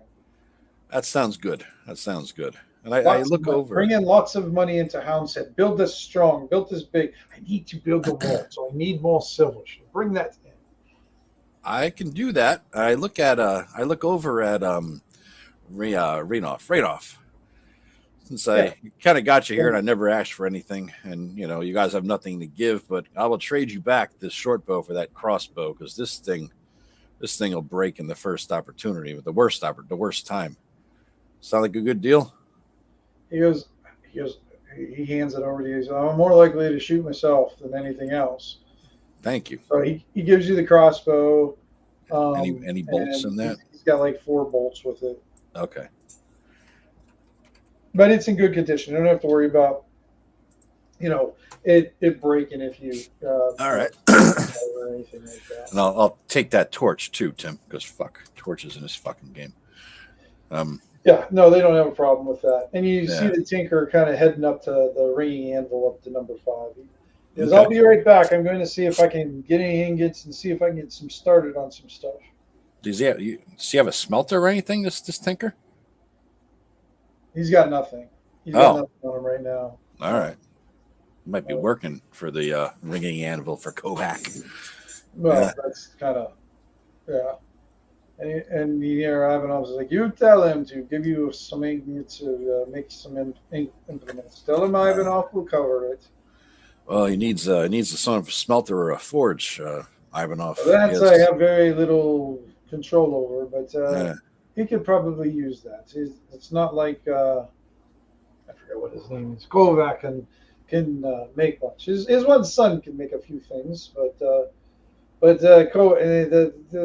anvil is getting rusty. It just sits there in the rain. It does nothing. So even though it's not the Tinker, I suppose you can make the best of it for the implements that you need. Well, they're looking for shovels and picks and stuff like that. So yeah, we got some, and there might be some down at Samuel's down in the general store. So you can check there. And he kind of gives Renoff. He says, I will give you, and he kind of reaches down and grabs a pouch. He kind of bounces in there. Hey, you over here. You concert. You figure it out, and you buy things for the women and children. Make sure you have enough blankets, and make sure you have enough of that, so you'll stay here until we get you set up. It's going to take some time to build it. We're short of a few materials, but more short on laborers. But we will see what we can do. Ivanov, do you happen to have I'm shocked. I'm looking at him shocked as he hands out just money like that, and like wouldn't have any sets of plate mail in there, would you? Anything in that pouch? You would have to go down to Samuel's and find out. But it's plate mail, it doesn't really come by through here too much. And then you have to get it custom fit to yourself. So like dwarven plate mail, I don't see that much. But always check Samuel's. You never know what they're going to get. He gets supplies from Scorn every once in a while, but tensions between Scorn and Marbury and me, that's all the best friends. But fuck him. I agree with that. On that, I hold up my hand and I shake his hand. On that, we can agree. I reach up and shake his hand. I guess if he's 7 feet tall, and and I say, well, I really can't hit Samuel's because I hold up my 1 silver piece. Literally all I have here, other than what I'm holding. Do you have any? I'd be glad to adventure and help get money for the town if you have anything that could help me out to start up.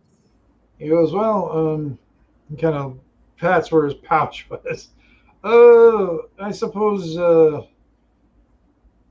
He kind of looks. You'll bring good silver. He goes, I don't generally loan money to adventurers because many come in Houndsheads and then they leave Houndsheads and then they don't come back to Houndsheads. Yes, never loan money. I always consider it just give money. Just giving is the best thing to do. I look at it as an investment.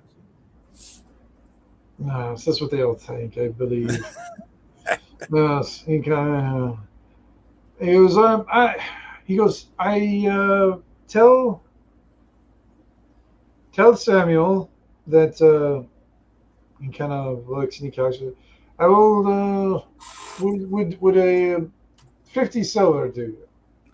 50 silver does me 50 times more than what I have. Well, then we'll start off with 50 silver. We'll go from there. So I have 50 silver credit with Samuel. People, you bring me in farmers. He goes, this is good. He goes, yes. And he kind of leans down and he seems very earnest. He goes, this is very good. Good. I'm investing in the town and you're investing in me and we're all investing here. I appreciate that. He goes, and the children. I love to hear the children laugh. Oh, do you like children? Sad, and they look so somber. Is everything okay? No. We have a tough trip up here.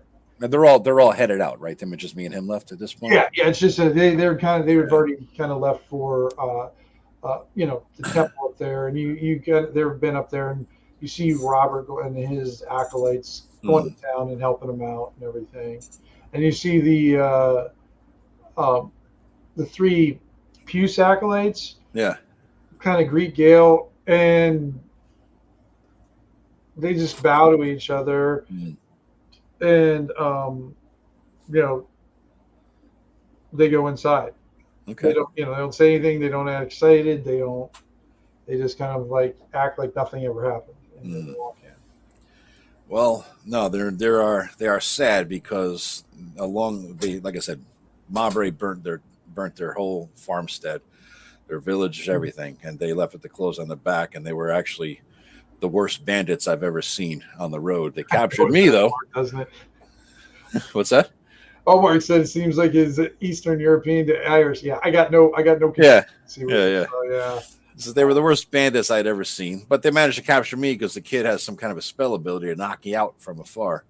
That young halfling kid over there, but they captured me and her, and the other three got run off. Or no guilt? I don't know. I didn't talk. He says his training was interrupted, but he might be able to. Blake could probably be able to figure out what he is, but he's a good kid. It seems like he says his training was interrupted. Yeah, we try to be helpful for everyone, but sometimes the mage guilds gets kind of testy about rogue mages, and that's understandable. Oh yeah, I get it. Just tell him to meet with Blake to smooth things out. So Okay. All right, I will do so. But the problem though is that they took me out and they took her, and the other three ran away. That's why they got here so fast. So they freed me because they didn't want to kill nobody, which was a good mark on their side, and they were starving. So I hunted a boar, fed them all, and then I convinced them to come to Hound's Head. From being kidnapped to provider. That's very interesting. Yeah. I figured, at first I was pissed off because, ego blow, getting kidnapped by poor starving farmers. But then I saw the need they had, and I killed a wild boar. Didn't take a scratch from that one either, and then brought that to them, fed them all, convinced them to come here and to free her. And here we are. We had a little hag moth encounter on the way, but the worst encounter that we had was apparently when their farms were burnt, they had to stay with the Melungians, and they had to make a deal with some dude named Old Man John, who someday I'm going to go back and kill him. But in order to stay there, they had to give them. He goes, as much as I know what you want to do, Commander, there's some powers you should not mess with. And while I am not one to contend with such behaviors and stuff, even I would know not to meddle in the Melungians' dealings. I don't understand that type of magic. All I know is it comes from a dark place.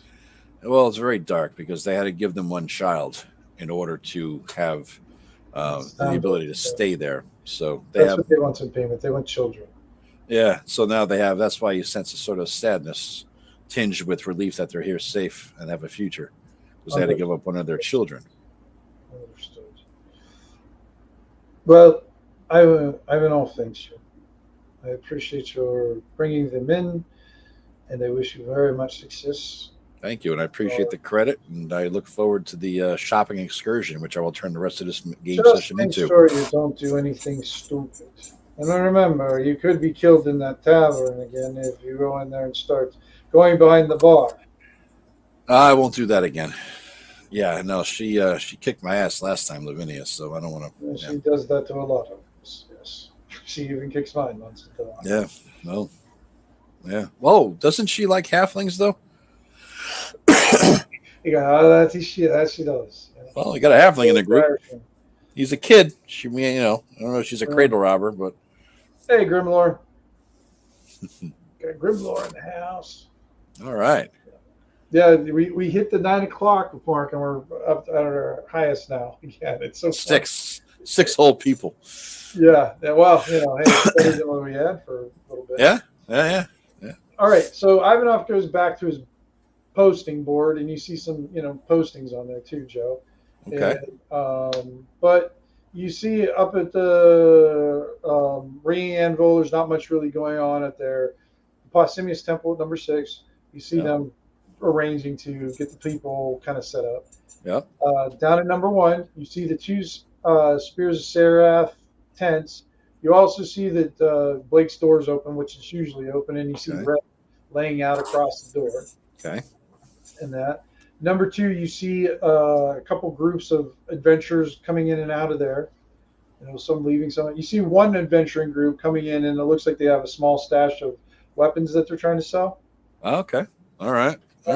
And number, the Angry Priest Inn, it looks like it's pretty full. You can't see it on this map, but outside of the Angry Priest Inn to the south there, Joe, there's like a table that's outside that's for overfill, and it's got a bunch of people standing around it too.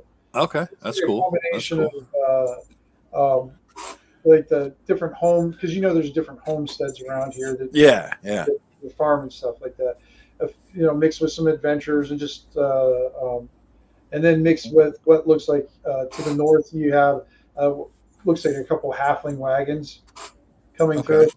So, all right, that's cool.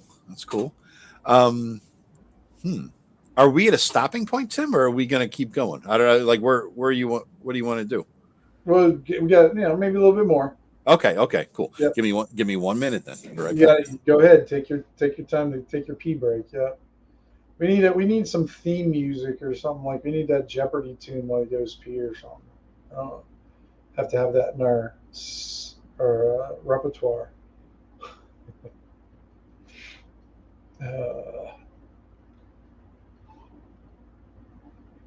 Let's see who we got in the. We got O'Neill, Mark. We got Climbing the Mountain. We got Grimlore. It's good. I'm glad you guys joined us to do this and everything. Monday we'll start the whole party will be together. Session zeros will be over, and we'll start the campaign. So if that interested, you just want to hang out for a bit. And we're always checking for comments and everything. It'll be fun. So yeah. Tim, did he give me 50 silver or 50 silver credit at the general store? He gave you 50 credit in the general store. Yeah. Okay. He gave all his coins to those guys. Gotcha. Okay. All right. I'm going to head to the store then, because I see people looking in with gear. They may want to, You see gear coming in. Yeah. So, all right. You go down there and you see Samuel. Thanks, Climbing the Mountain. So you see Samuel. He's kind of dealing with the adventuring group that's kind of coming in. Yeah. And they're kind of dealing back and forth, and the adventurers guys. I get better rates if I took it to the anvil and get it melted down and sell it to you.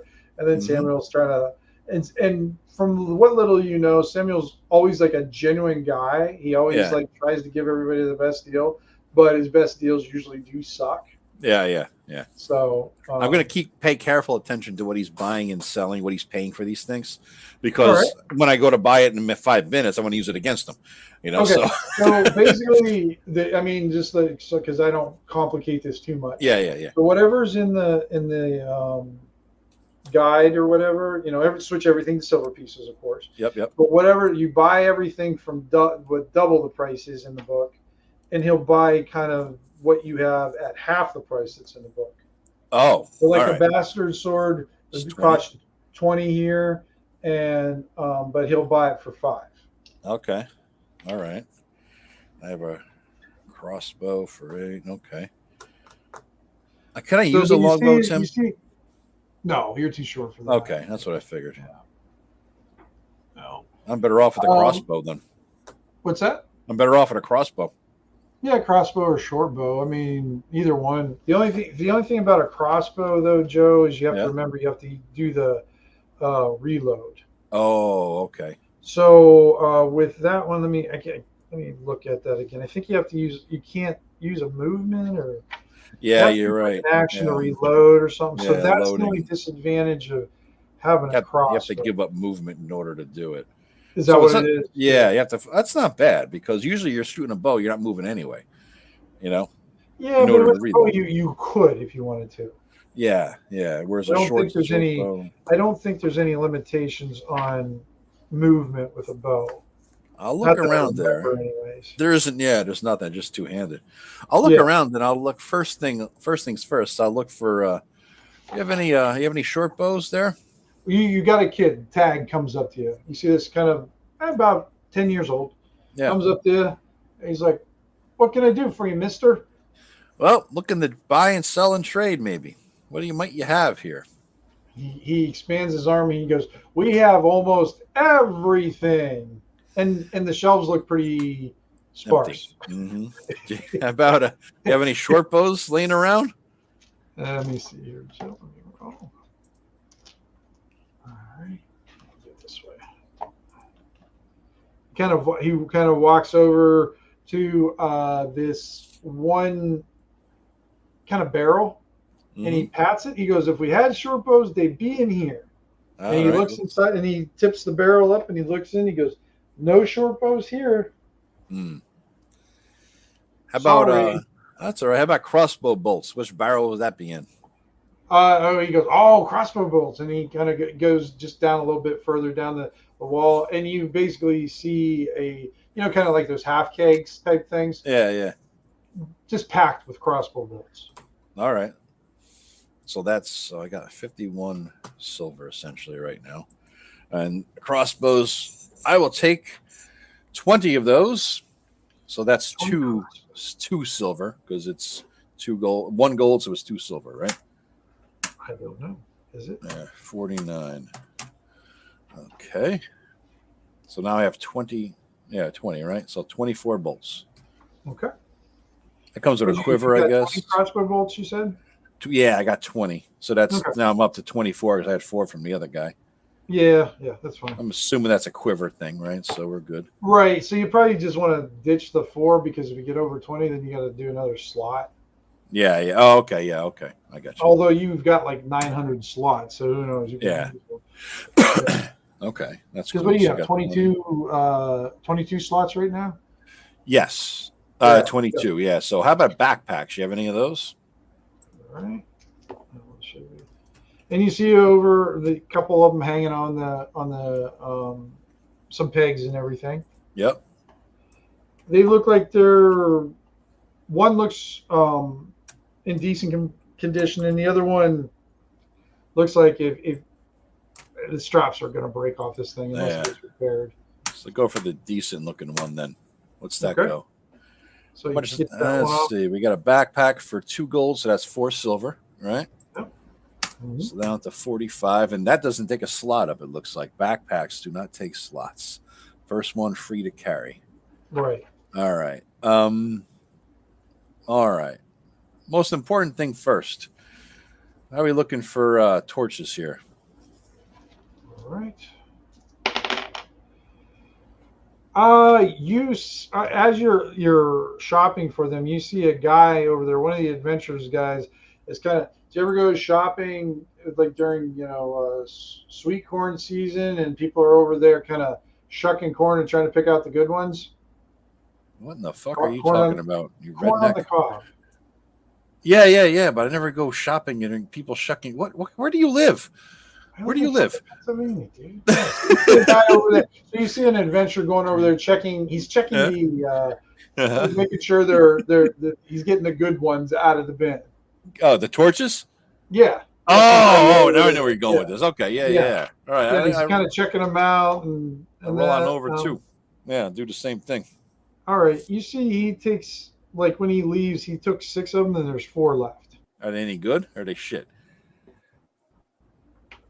I mean, a torch is a torch. If you're going low quality, that's they look okay. I mean, yeah. Right. I mean, well, some of them have a little less pitch on them than the other. You might get a version of the Hugo's torches. Yeah. So each torch is a gear slot. Jesus. Yeah, I know. Each one torch is 1 gear slot. Yeah. God. They take up a lot of space. Well, I mean, if you think about it, yeah, they're just a big freaking club with pitch on them. I mean, because think about it, would you want to actually put a torch in your backpack? Because everything would go to shit. Nasty. So yeah. So I'll buy them. So that's 2, so they're 5 silver each. So that's there's 4 there. So that's 2 gold. So that's 4 gold, basically. All right. So now I'm up to 5 torches, 20 bolts, a crossbow, leather armor, shield, longbow, Getting there, huh? I'm getting there. All right, and Well, you guys the are, torches are 5 silver each, so that's 10 silver each. you're doing the gold to silver conversion, right? So And it's not. It's just. Oh, that's right, because that's a silver piece. Yeah, so that's copper pieces actually. yeah. So it costs 10 copper pieces, Joe, and there's 20 copper in a silver. Oh God. 20 copper and a silver. What I just did, Tim, was I just did. There's 10 silver and a gold, right? No, no, no. There's 100 silver and 1 gold. How much the But torches cost then? okay, think about it like this. Whatever it says GPs, you're not doing a straight conversion. That's not how it works. That's what it's I've been just doing. Is gold equals a silver. yeah, that's all that is. So Yeah. So yeah, okay, but like say it costs a silver piece, then that equals copper pieces, and yeah. so silver is think of silver as like a dollar bill, okay? Yeah. So a copper piece is basically worth a nickel, and a gold piece is a Benjamin. How many? All right, I got to write it down. It's been a while, I guess, since I do this. So gold is very precious. That's why you guys don't find it. I get the only reason I just in terms of the purchasing when I saw gold, I read it as silver, and on the book on page 35. And when I see silver, I figure 10 silver to a gold. So but it's not. It's copper. But it's not. So how much does a torch cost in terms of silver in your game? 5 copper. All right, and how many copper to a silver? So. Yep. So I could buy 4 for 1. Right. Yep. 4. So 4 equals 1 silver piece. Yep. So my conversion fucked me because I just did 10 silver to a gold, and I counted it as 4. All right, cool. So I got 3 silver back. Oh, yeah. Well, the gold and silver, you don't have to worry about that stuff too much. Okay. All right. So what else? 4 for 1 silver. Shit, that's 5. I'm gonna get 4 more for 1 silver. There's only 1 left. Oh, okay. I bought 6 right before you got there. Gotcha. So I bought the whole 4, though. Is what I'm saying. I bought all 4 of them that were left. There's no more left other than that. Well, there's 1 more left. There's an additional one. Yeah. Oh, okay. I'll take that too then. Okay. All right. So I don't know how the hell that would convert. Chris Young says, algorithm brought me. Cool to listen to old school first session shopping trip. Yeah. I can't get Joe not to shop. It's just no. Yeah. He's he should role play a teenage white girl with a pumpkin latte in his hands. Mm-hmm. On to target. Yep. Yeah. So 4 for 1 silver. So that means 20 copper to a silver. Correct. 1 silver. So I have 42 silver and 15 copper. All right. Damn, that's hard math for 3 beers. All right. Backpack, arrows. A nickel, $1, and $100. All right. 1 more torch. Yep. Okay. Backpack, got torches. I got a crowbar. Shit. So 5 silver for a crowbar. Well, we'll see if they have it. Yeah. Oh, okay. They have 1 crowbar, and it's kind of bent, but it's still usable. It's kind of a little wonky, but it should still work. Crowbar, and so a crowbar goes for the same price as 1 torch, so that is 5 copper. All right, down to 10 copper. Good. Flint and steel cannot hurt to light shit with, right? So 5 silver. That's another. Do you have that? What's that? Oh, Flint yeah. Steel. Let's see. Flint and steel. Yeah, actually, they have 4 of them. Okay, I just need 1. Okay. You picked the best out of the bunch. All right, boom, Flint and steel. I'm literally moving down the thing here. Okay. Rope. Where's rope? Rope. That's 1 gold, so that means 1 silver, right? Right. They have 2 ropes. Okay. Let me check the quality of them, Joe. Yeah. Both of them actually look kind of suspicious. Oh, really? Shitty? They look pretty they're afraid and everything. So basically, these would be considered as poor quality rope. So Okay. if something happened, it Okay. could be catastrophe. Best we got right now, though, right? So, Yeah. yeah. All right. So rope. Grappling hook. Might as well, if they have that. Let me check to see if they have that. No grappling hooks. All right. Skip that then. Iron spikes. Iron spikes. No iron spikes either. Damn. How about rations? What are we talking for rations? Rations. They have some rations. Let me double check there. It looks like they have like a kind of like a big selection of where rations were, but it looks pretty picked through.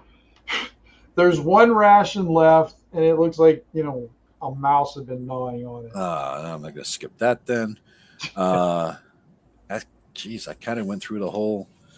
All right, what are we looking at for armor here then? I gotta. Armor wise, I can tell you what they have. They do have some used leather. Got that. They have some chainmail too. Oh, dwarven size? Did it fit me? Well, that's what I got to check now. Let's see. Sure enough, yeah, they have the chainmail is dwarven. They have one suit of dwarven chainmail, and it looks decent quality.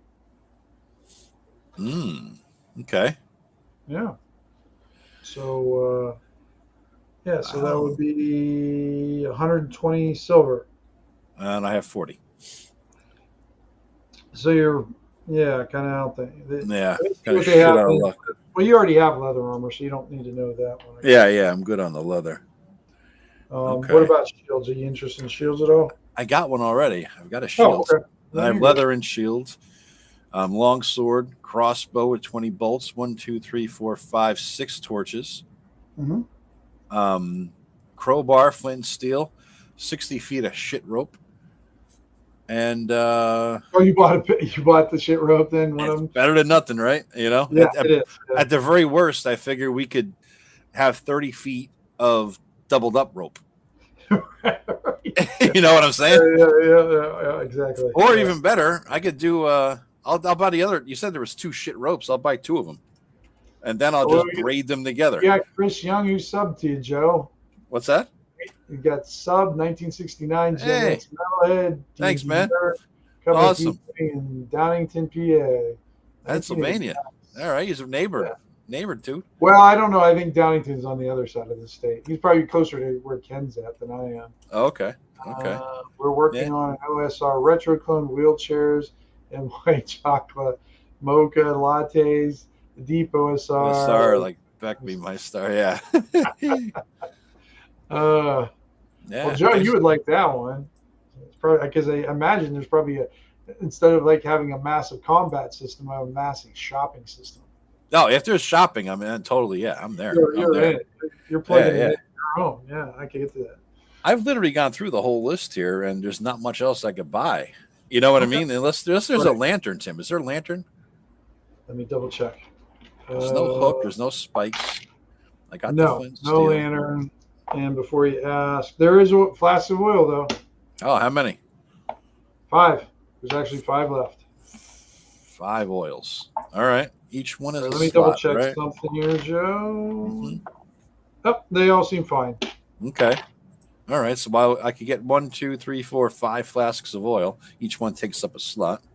Man, you must be pushing or do you still have a lot of space? I have. No, I'm. That'll put me up to 20 out of 22. Really? Wow. Yeah. You still have room to carry treasure. That's cool. Yeah. So that'll be 25 copper. So one more silver. 1 silver and 5 more copper. Okay. So 5 more copper down to 0 copper, and I have 39 silver left then. And you see, as you kind of finish up your shopping trip, you see another dwarf looking at you and smiling. He's like, "Oh, brother." How are you? Brother, good, good. My name's Elric. Elric. Nice to Yeah. meet you, Elric. No, not Elric. Ulrich. Ul- Ulrich. Ulrich. Yes, I forgot my own name apparently. Yeah. Well, I was looking for the big black sword. You know. Right. Yeah.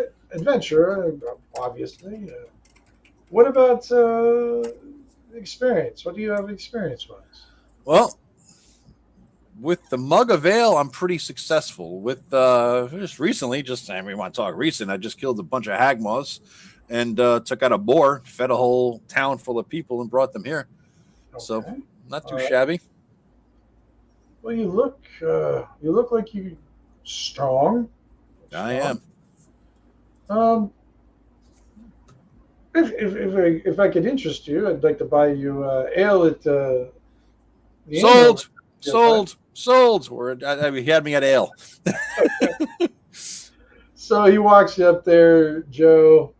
And did you get to see I kind of made a map for the Angry Priest Inn too. No.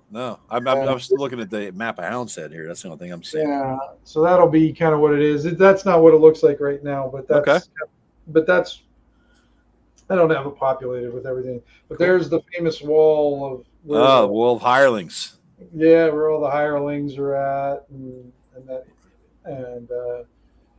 but he takes you in there, and you see another dwarf sitting there, and he joins the other. I've arrived. I just dragged myself in. I've arrived. Yeah, and then he's like, "Oh, this is my brother." Let's see. I'll get his name right. I have to look it up though. Maybe.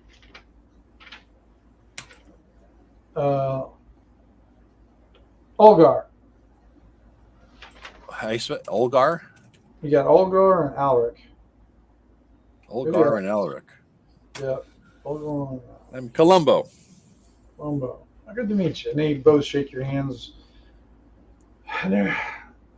I'll get right to it. Me and my brother, we're miners. We've been exploring the Houndshead area for a while, and we think we've spotted a place that has a nice vein of tin through it. And it's close to town, but still in a dangerous area. And what we're doing is we're collecting some people to help us clear out the area a little bit so we can start our operation. And we'd love to get started before the winter time.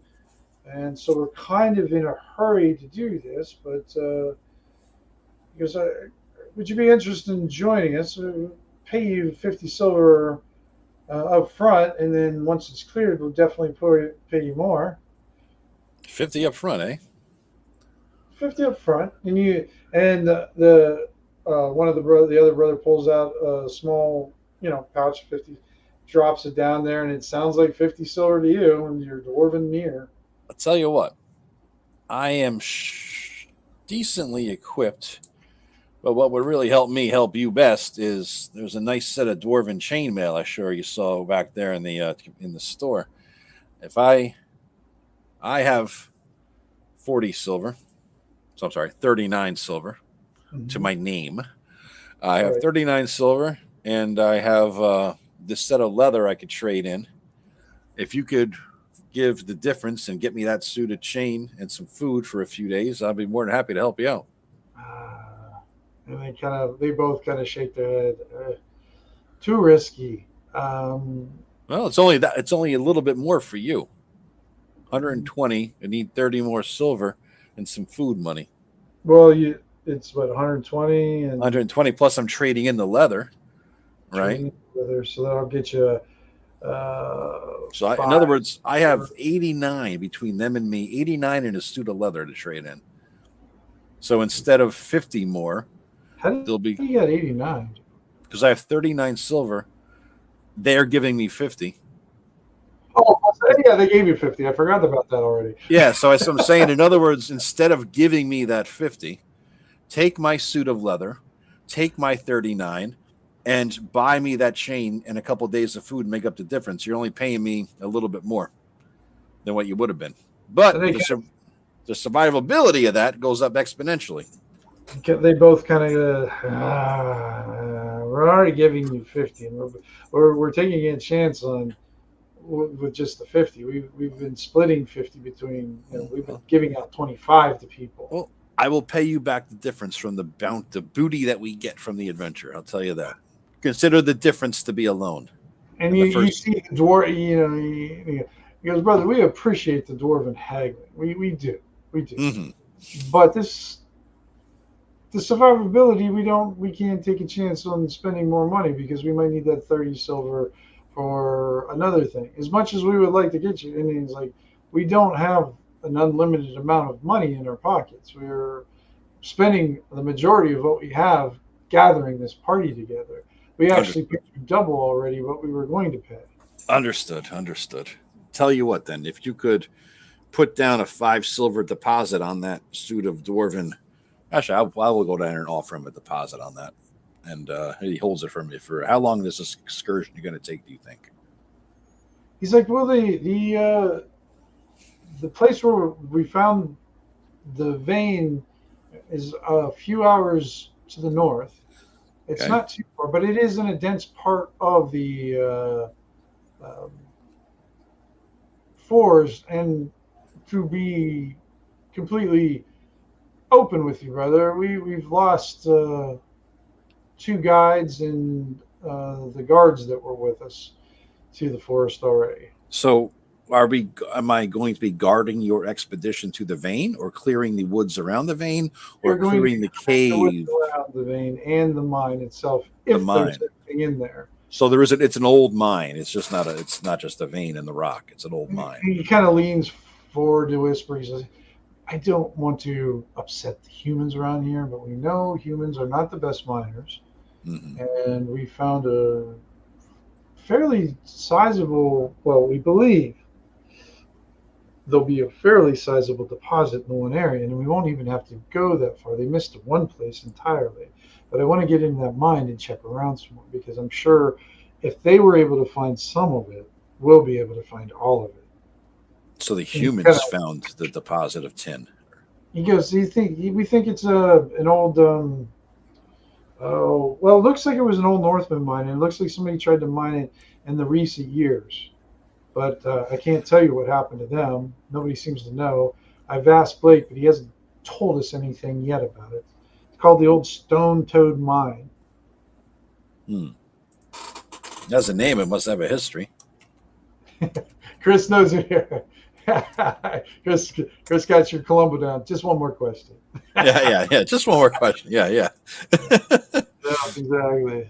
So you've been in the mine, and that's where you found the vein, or you found the vein outside the mine? We found the deposit outside there.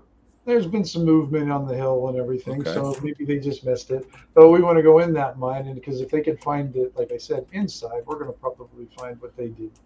Yeah, it makes sense. Ivanov has given us the go-ahead. He's going to help kind of get it started, and hopefully it'll be a nice little income maker for the area. How many of just you and your brother are the investors in this mine? Right now, that's where we want to keep it right now. Yeah.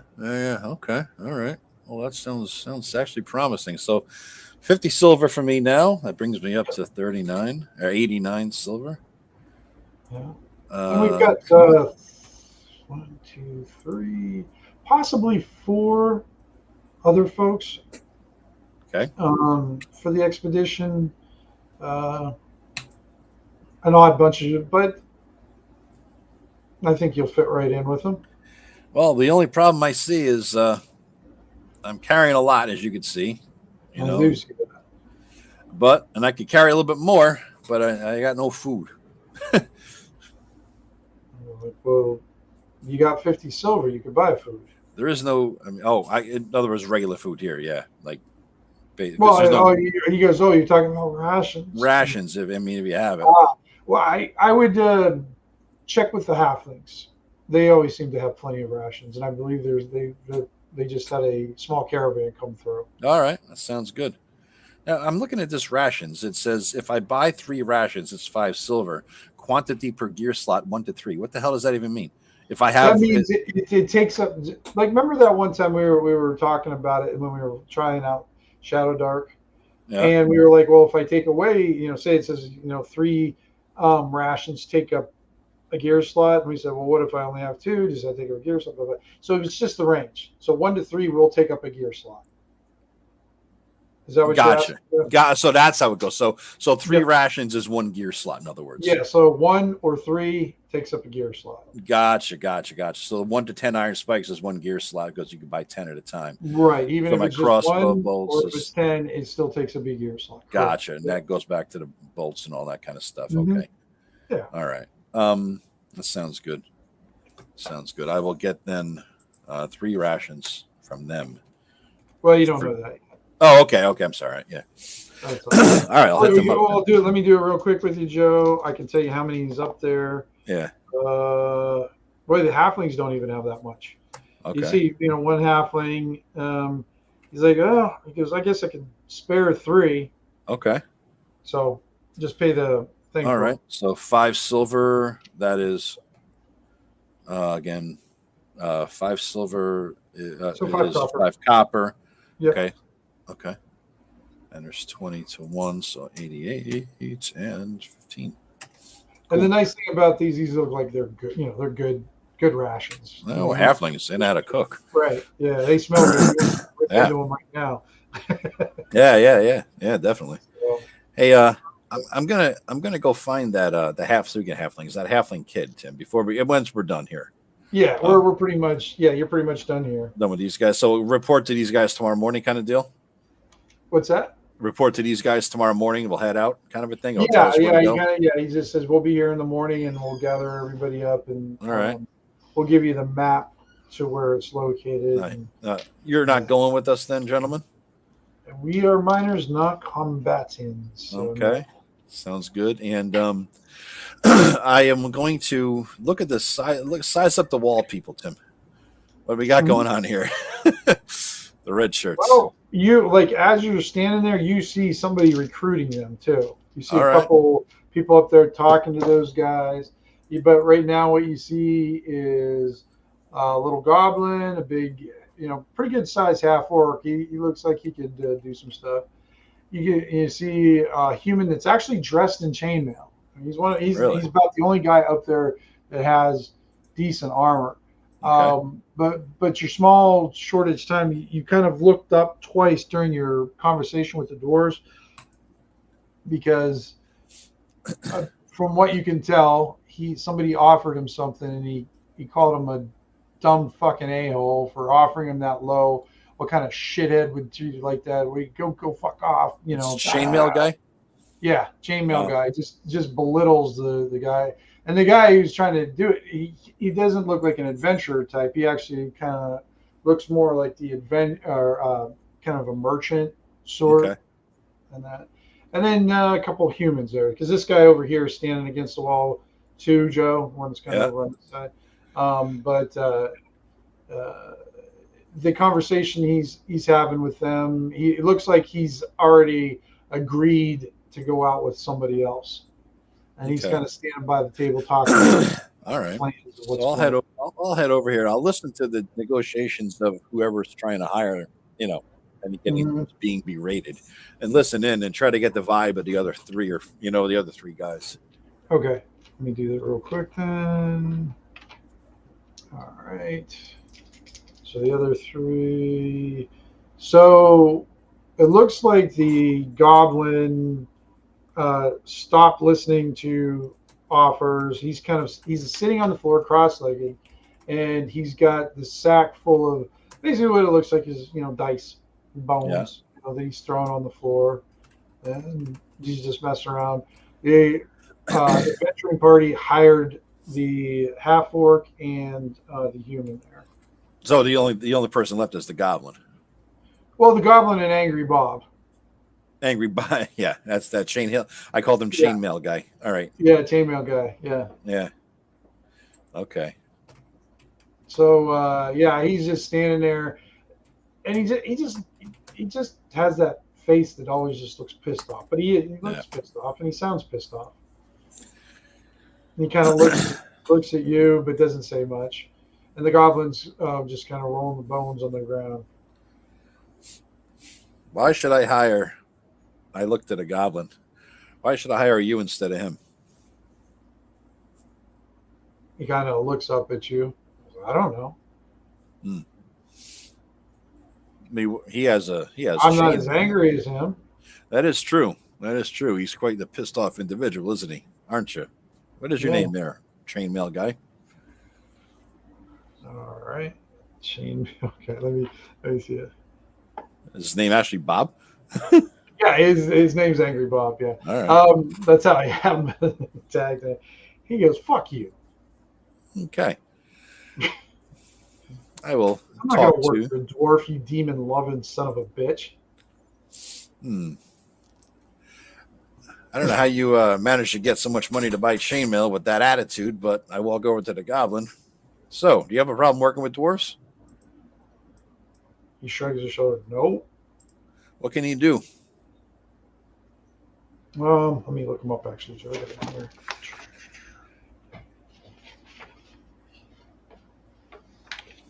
And he pulls out a bow. You got a short bow. Yeah, I got a short bow. It looks like shit though, Joe. It's kind of like wrapped together, and you can tell it's been repaired a few times and whatnot. It's not in real good condition. It's got some arrows, and he's got rope with a grappling hook. No armor. But he's like. And he looks real fragile too. Like he's got a very thin build. But he's kind of got that thin build, like a farmer build. Thin. Yeah. Still like probably could work day to night, and then Yeah, Abe Lincoln. Yeah, he's just country sturdy kind of deal. Yep. And what's your name there? Jerjom. How you spell that? GER-JOM. JOM. Jerjom. Colombo. What are you looking to do? He goes, well, I'd like to earn some money, and he goes, and he kind of, it's like, I got down to my last few coppers. I went out with a group earlier this week, but they didn't pay me what they were supposed to pay me, so I kind of went out for nothing. How many arrows does he have, Tim? He's got 5. All right. Well, you might need some more arrows. You had to use any weapons? Yeah, not really. I know how to use a short bow. I can use a dagger. But I prefer. He goes. I prefer to run away from melee. I don't blame you. The face. So it's not. I'm just not good like in fist fights or anything like that. But I'm good at shooting bow. Okay, then you need some arrows. It looks like. Well, I got 5. I mean, I guess I could use some more. Yeah, well, why don't we if you want, what do you charge for here's when you come over here to the bar, I'll buy you a nail. And what does a nail cost? The nail's a silver, actually. A whole silver? It is. It's a whole silver. Motherfucker. Yeah. What's the cheap beer to go for then? What's the cheap? Yeah, silver, or the ale is the cheap stuff. Jesus Christ. All right, I'll buy one for him and one for me. I'm down to 86. Okay. All right. All right. Yeah. Oh, thank you. Yeah, sure. Try one yet? Let's tell you what. I don't think I've had today for food wise is some pork. What do you have here for a meal? What does a meal cost, Tim?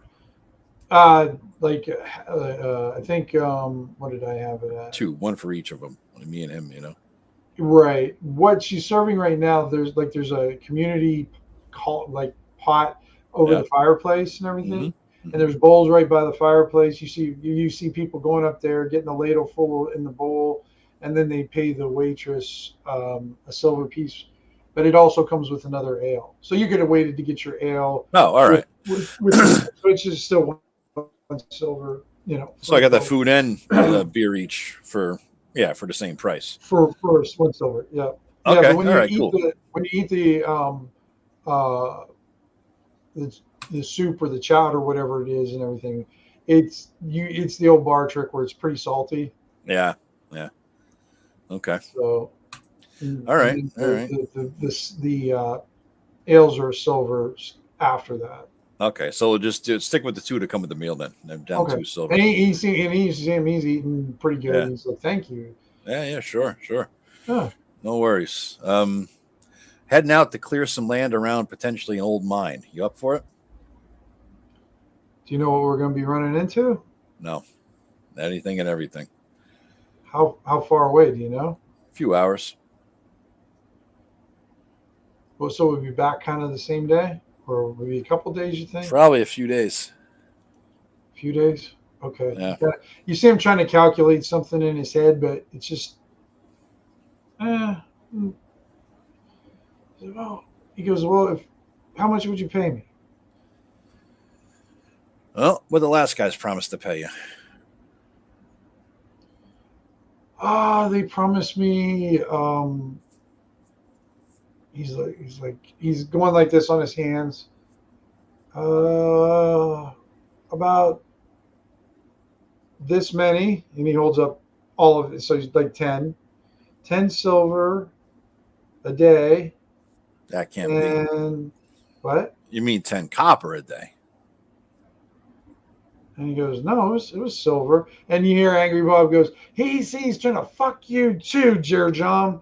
Don't listen to the fucking dwarves. They don't do anything. Cheap bastards. Stay away from them. They fuck demons.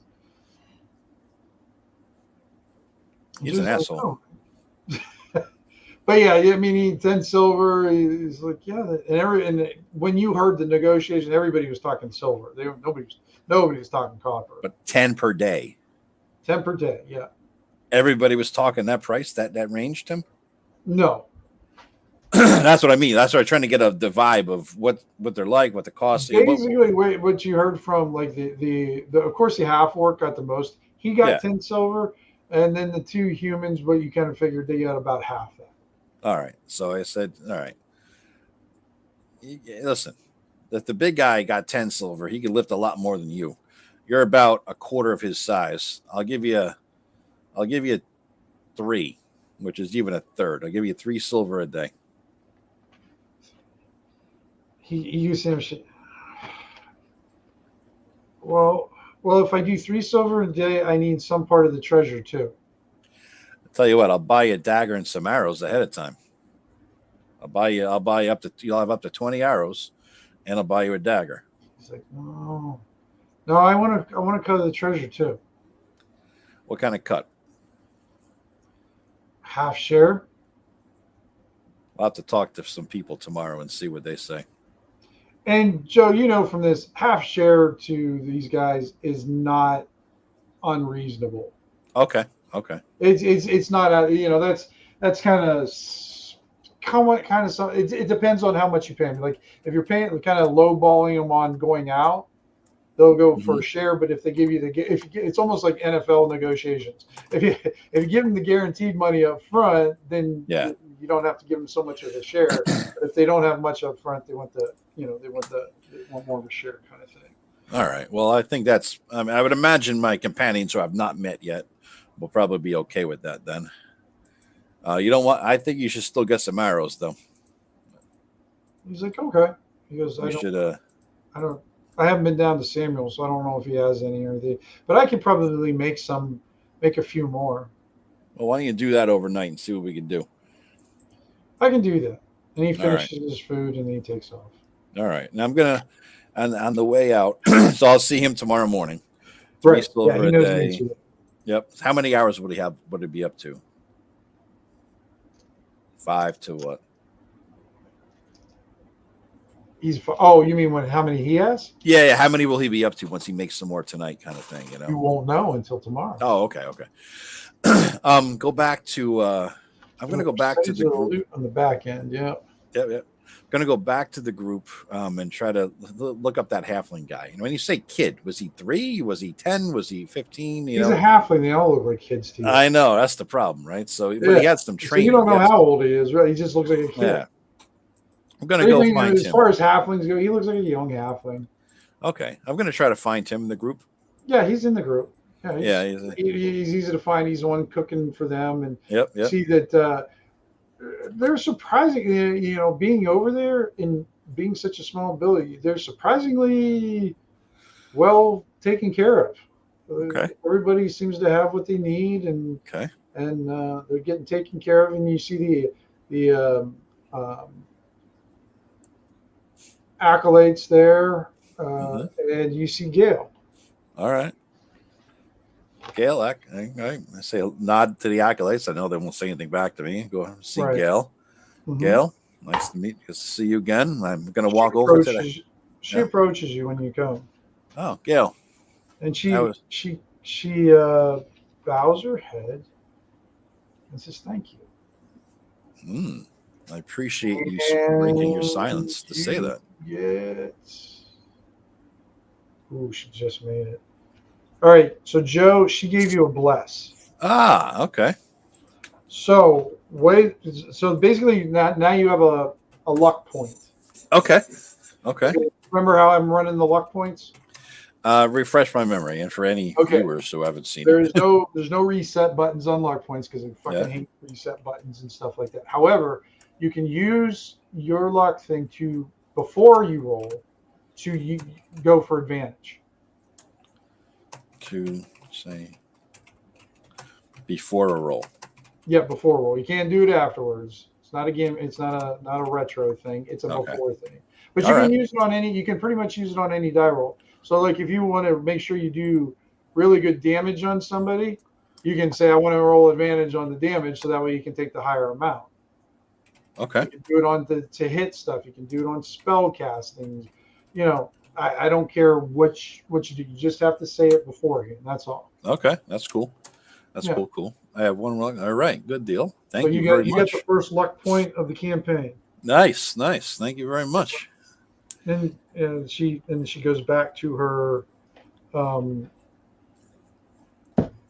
little group there with her. All right, I will. I'm going to try to find the halfling. You see him there. He's holding court, cooking, and dealing out some food and everything. Okay, Judd, can I come to join us? I will definitely. He goes, "Well, here's a plate for you." I will definitely. I'll join in that. Yeah, fuck, I get more of an appetite. 2 meals is good meals. I will. So what can I do for you, Judd? Let's step. Let's talk to him privately if I can.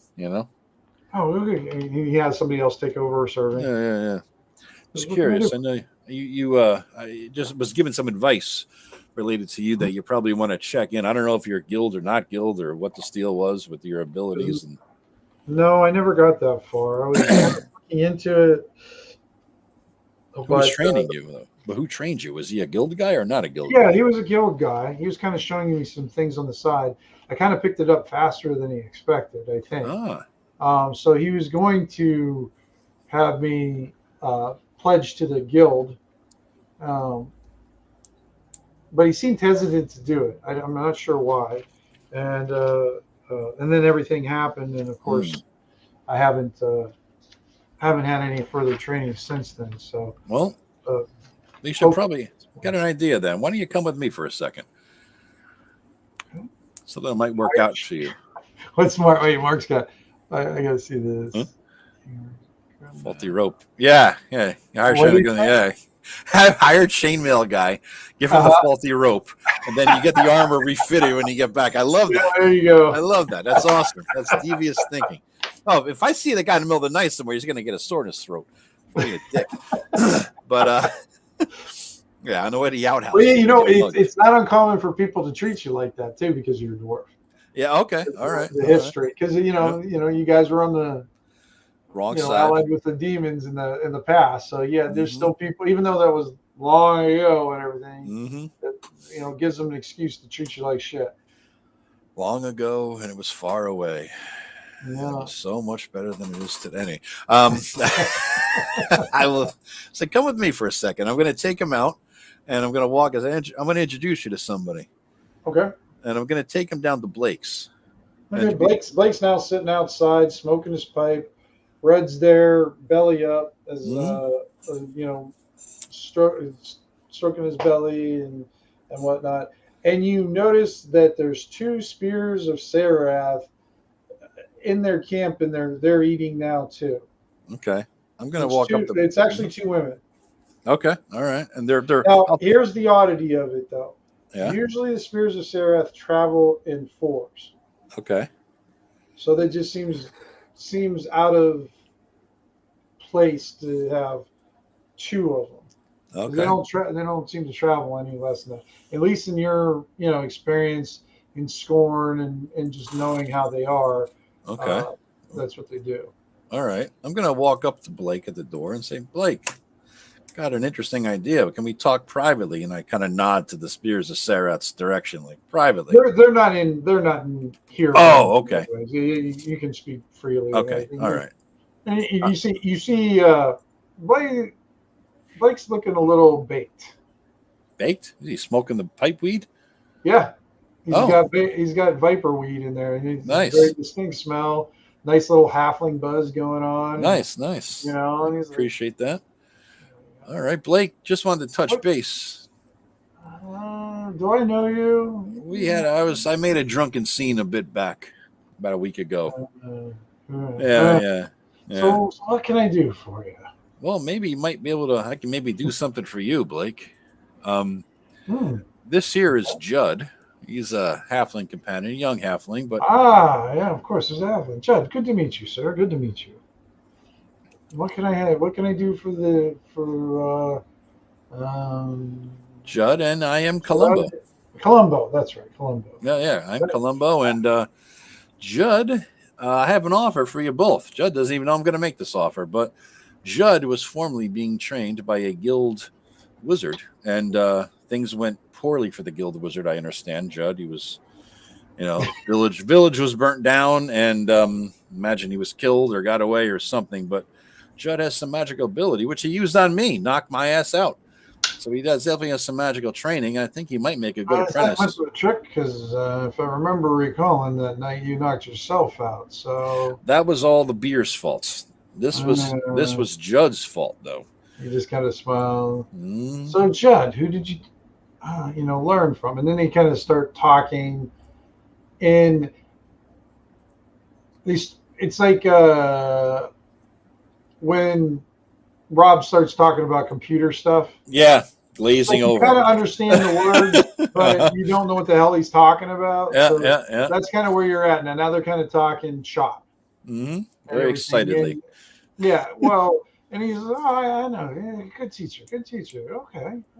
We can work with that. We'll see what you can do. I'll have a few books somewhere in there. I can find them sooner or later, I suppose, and we'll get you properly trained and get you a membership. And it's like, here's your name again? Columbo. Well, of course I knew that. Thank you. Oh, sure. Mind if I hit it at there, Blake? Just amongst friends. Yeah, there you go. He hands over his pipe. Yeah, I'll take a little puff there. And okay. My understanding, Blake, is that there's always, when you bring an apprentice to a mage, and there's a finder's fee involved if it's a good apprentice. I'm just wondering what that finder's fee is. Still 300 platinum pieces. I'm sure it is. I'll laugh heartily at that one. But just curious. He kind of scratches his head. Well, I suppose. There's some good pipe weed, good viper weed. No, I got to get a new supply, and I've gone through everything I've got.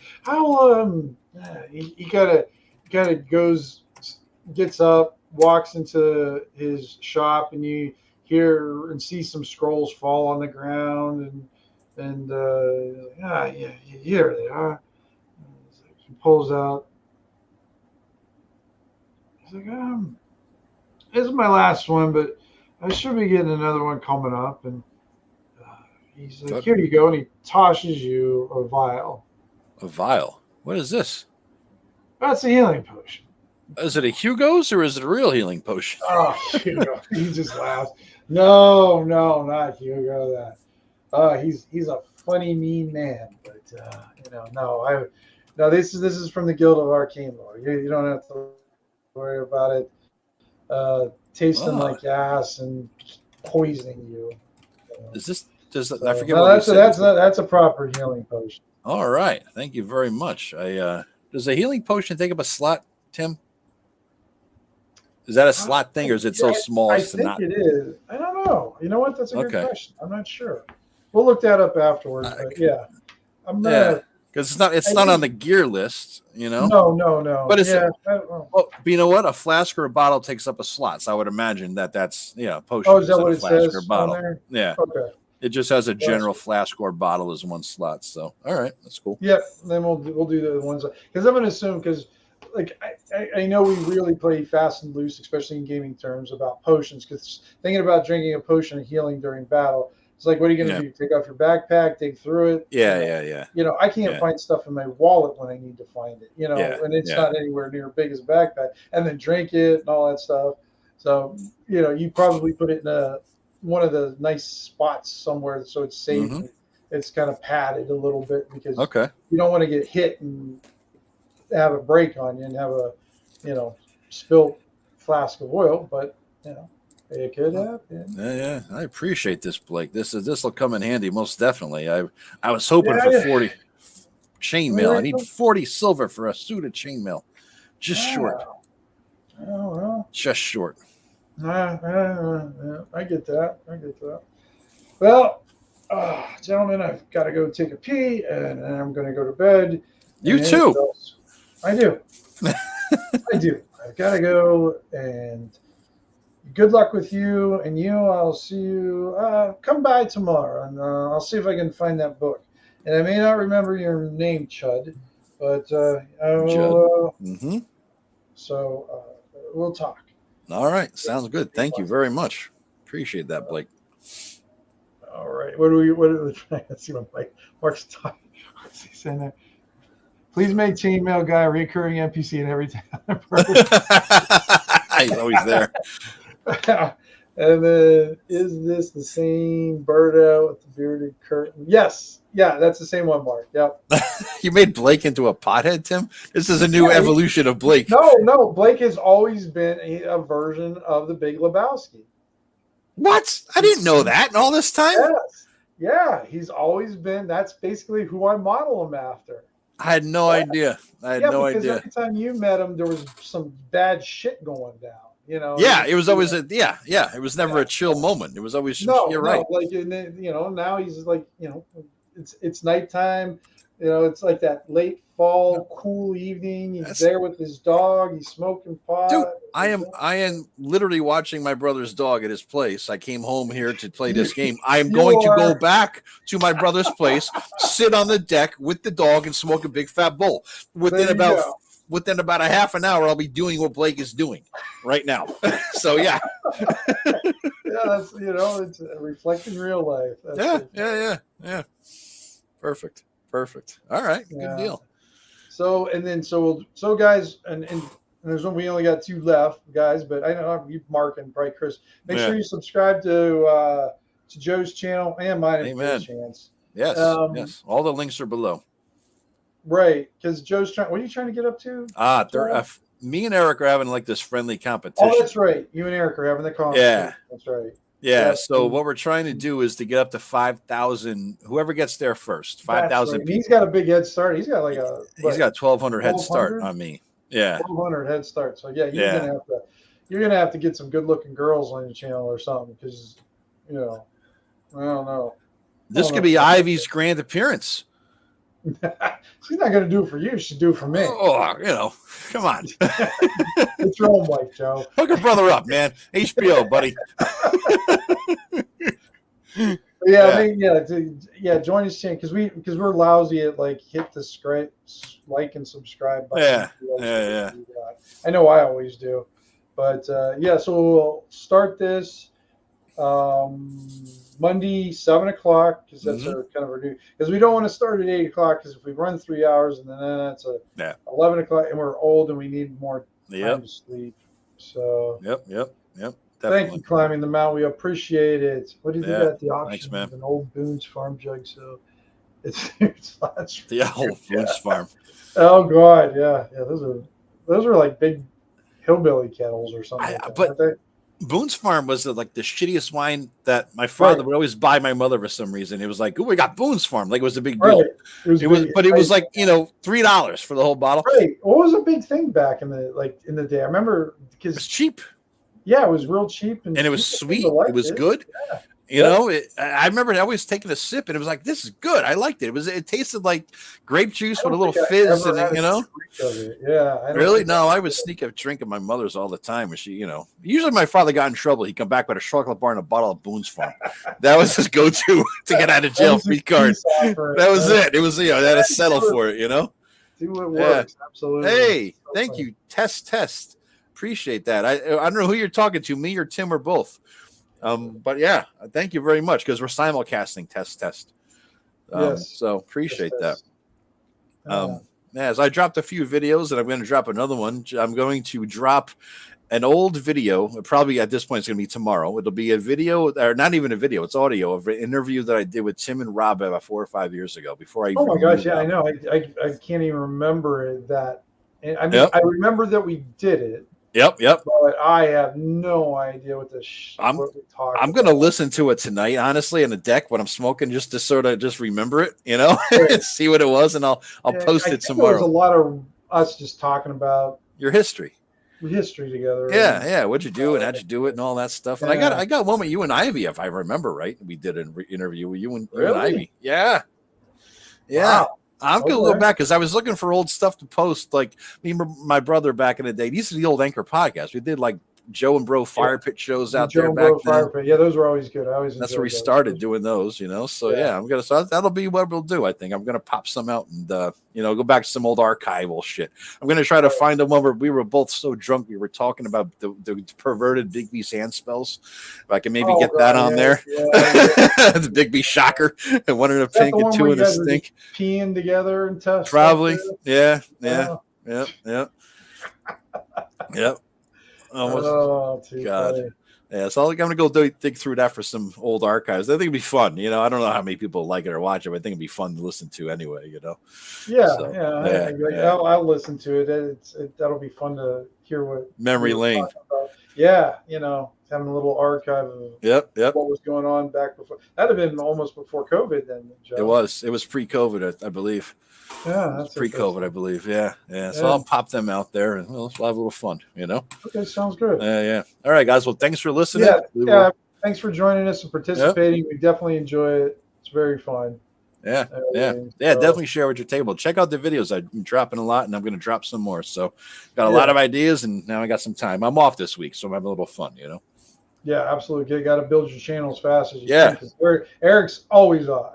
Yeah. He can crank those damn things out all the time. So you just better hope there's no more scandals, or he'll shoot up to 5,000 real quick. Well, he got two huge bumps. I know he did. He got one. Professor Dungeon Master gave him a shout out, and he got like 700 subs off of that. Oh, wow. Yeah, it was nuts. I was like, oh, maybe catch up with Eric, and it's like, boom, son of a bitch. You gotta be. You bet Professor Dungeon Master. I know. He motherfucker never gave me a shout out. I think he's nicer, get him more drunk. One of the. He doesn't want to associate with the rabble like me. I think. No. I can understand why. I think it's he knows Eric better. We all hang out at the same amount of time, so I think they talk a little bit here and there. But yeah, we've all hung out at the bar. It's a good time. Yeah. But maybe I don't know. I don't want to hit him up for a shout out, but it'd be kind of nice, Right. Throw me a bone, mofo. And then when the Wizards of the Coast scandals hit, Eric got huge because that's he got. Well, of course, now it's just a continuing thing. It's just it just hasn't stopped. No, it's like a long slow death. Yeah, pretty much. So, all right, I got to get going too. So, good night, everybody. All right, Thanks Betty. for joining Take us. it easy. See you later. Bye.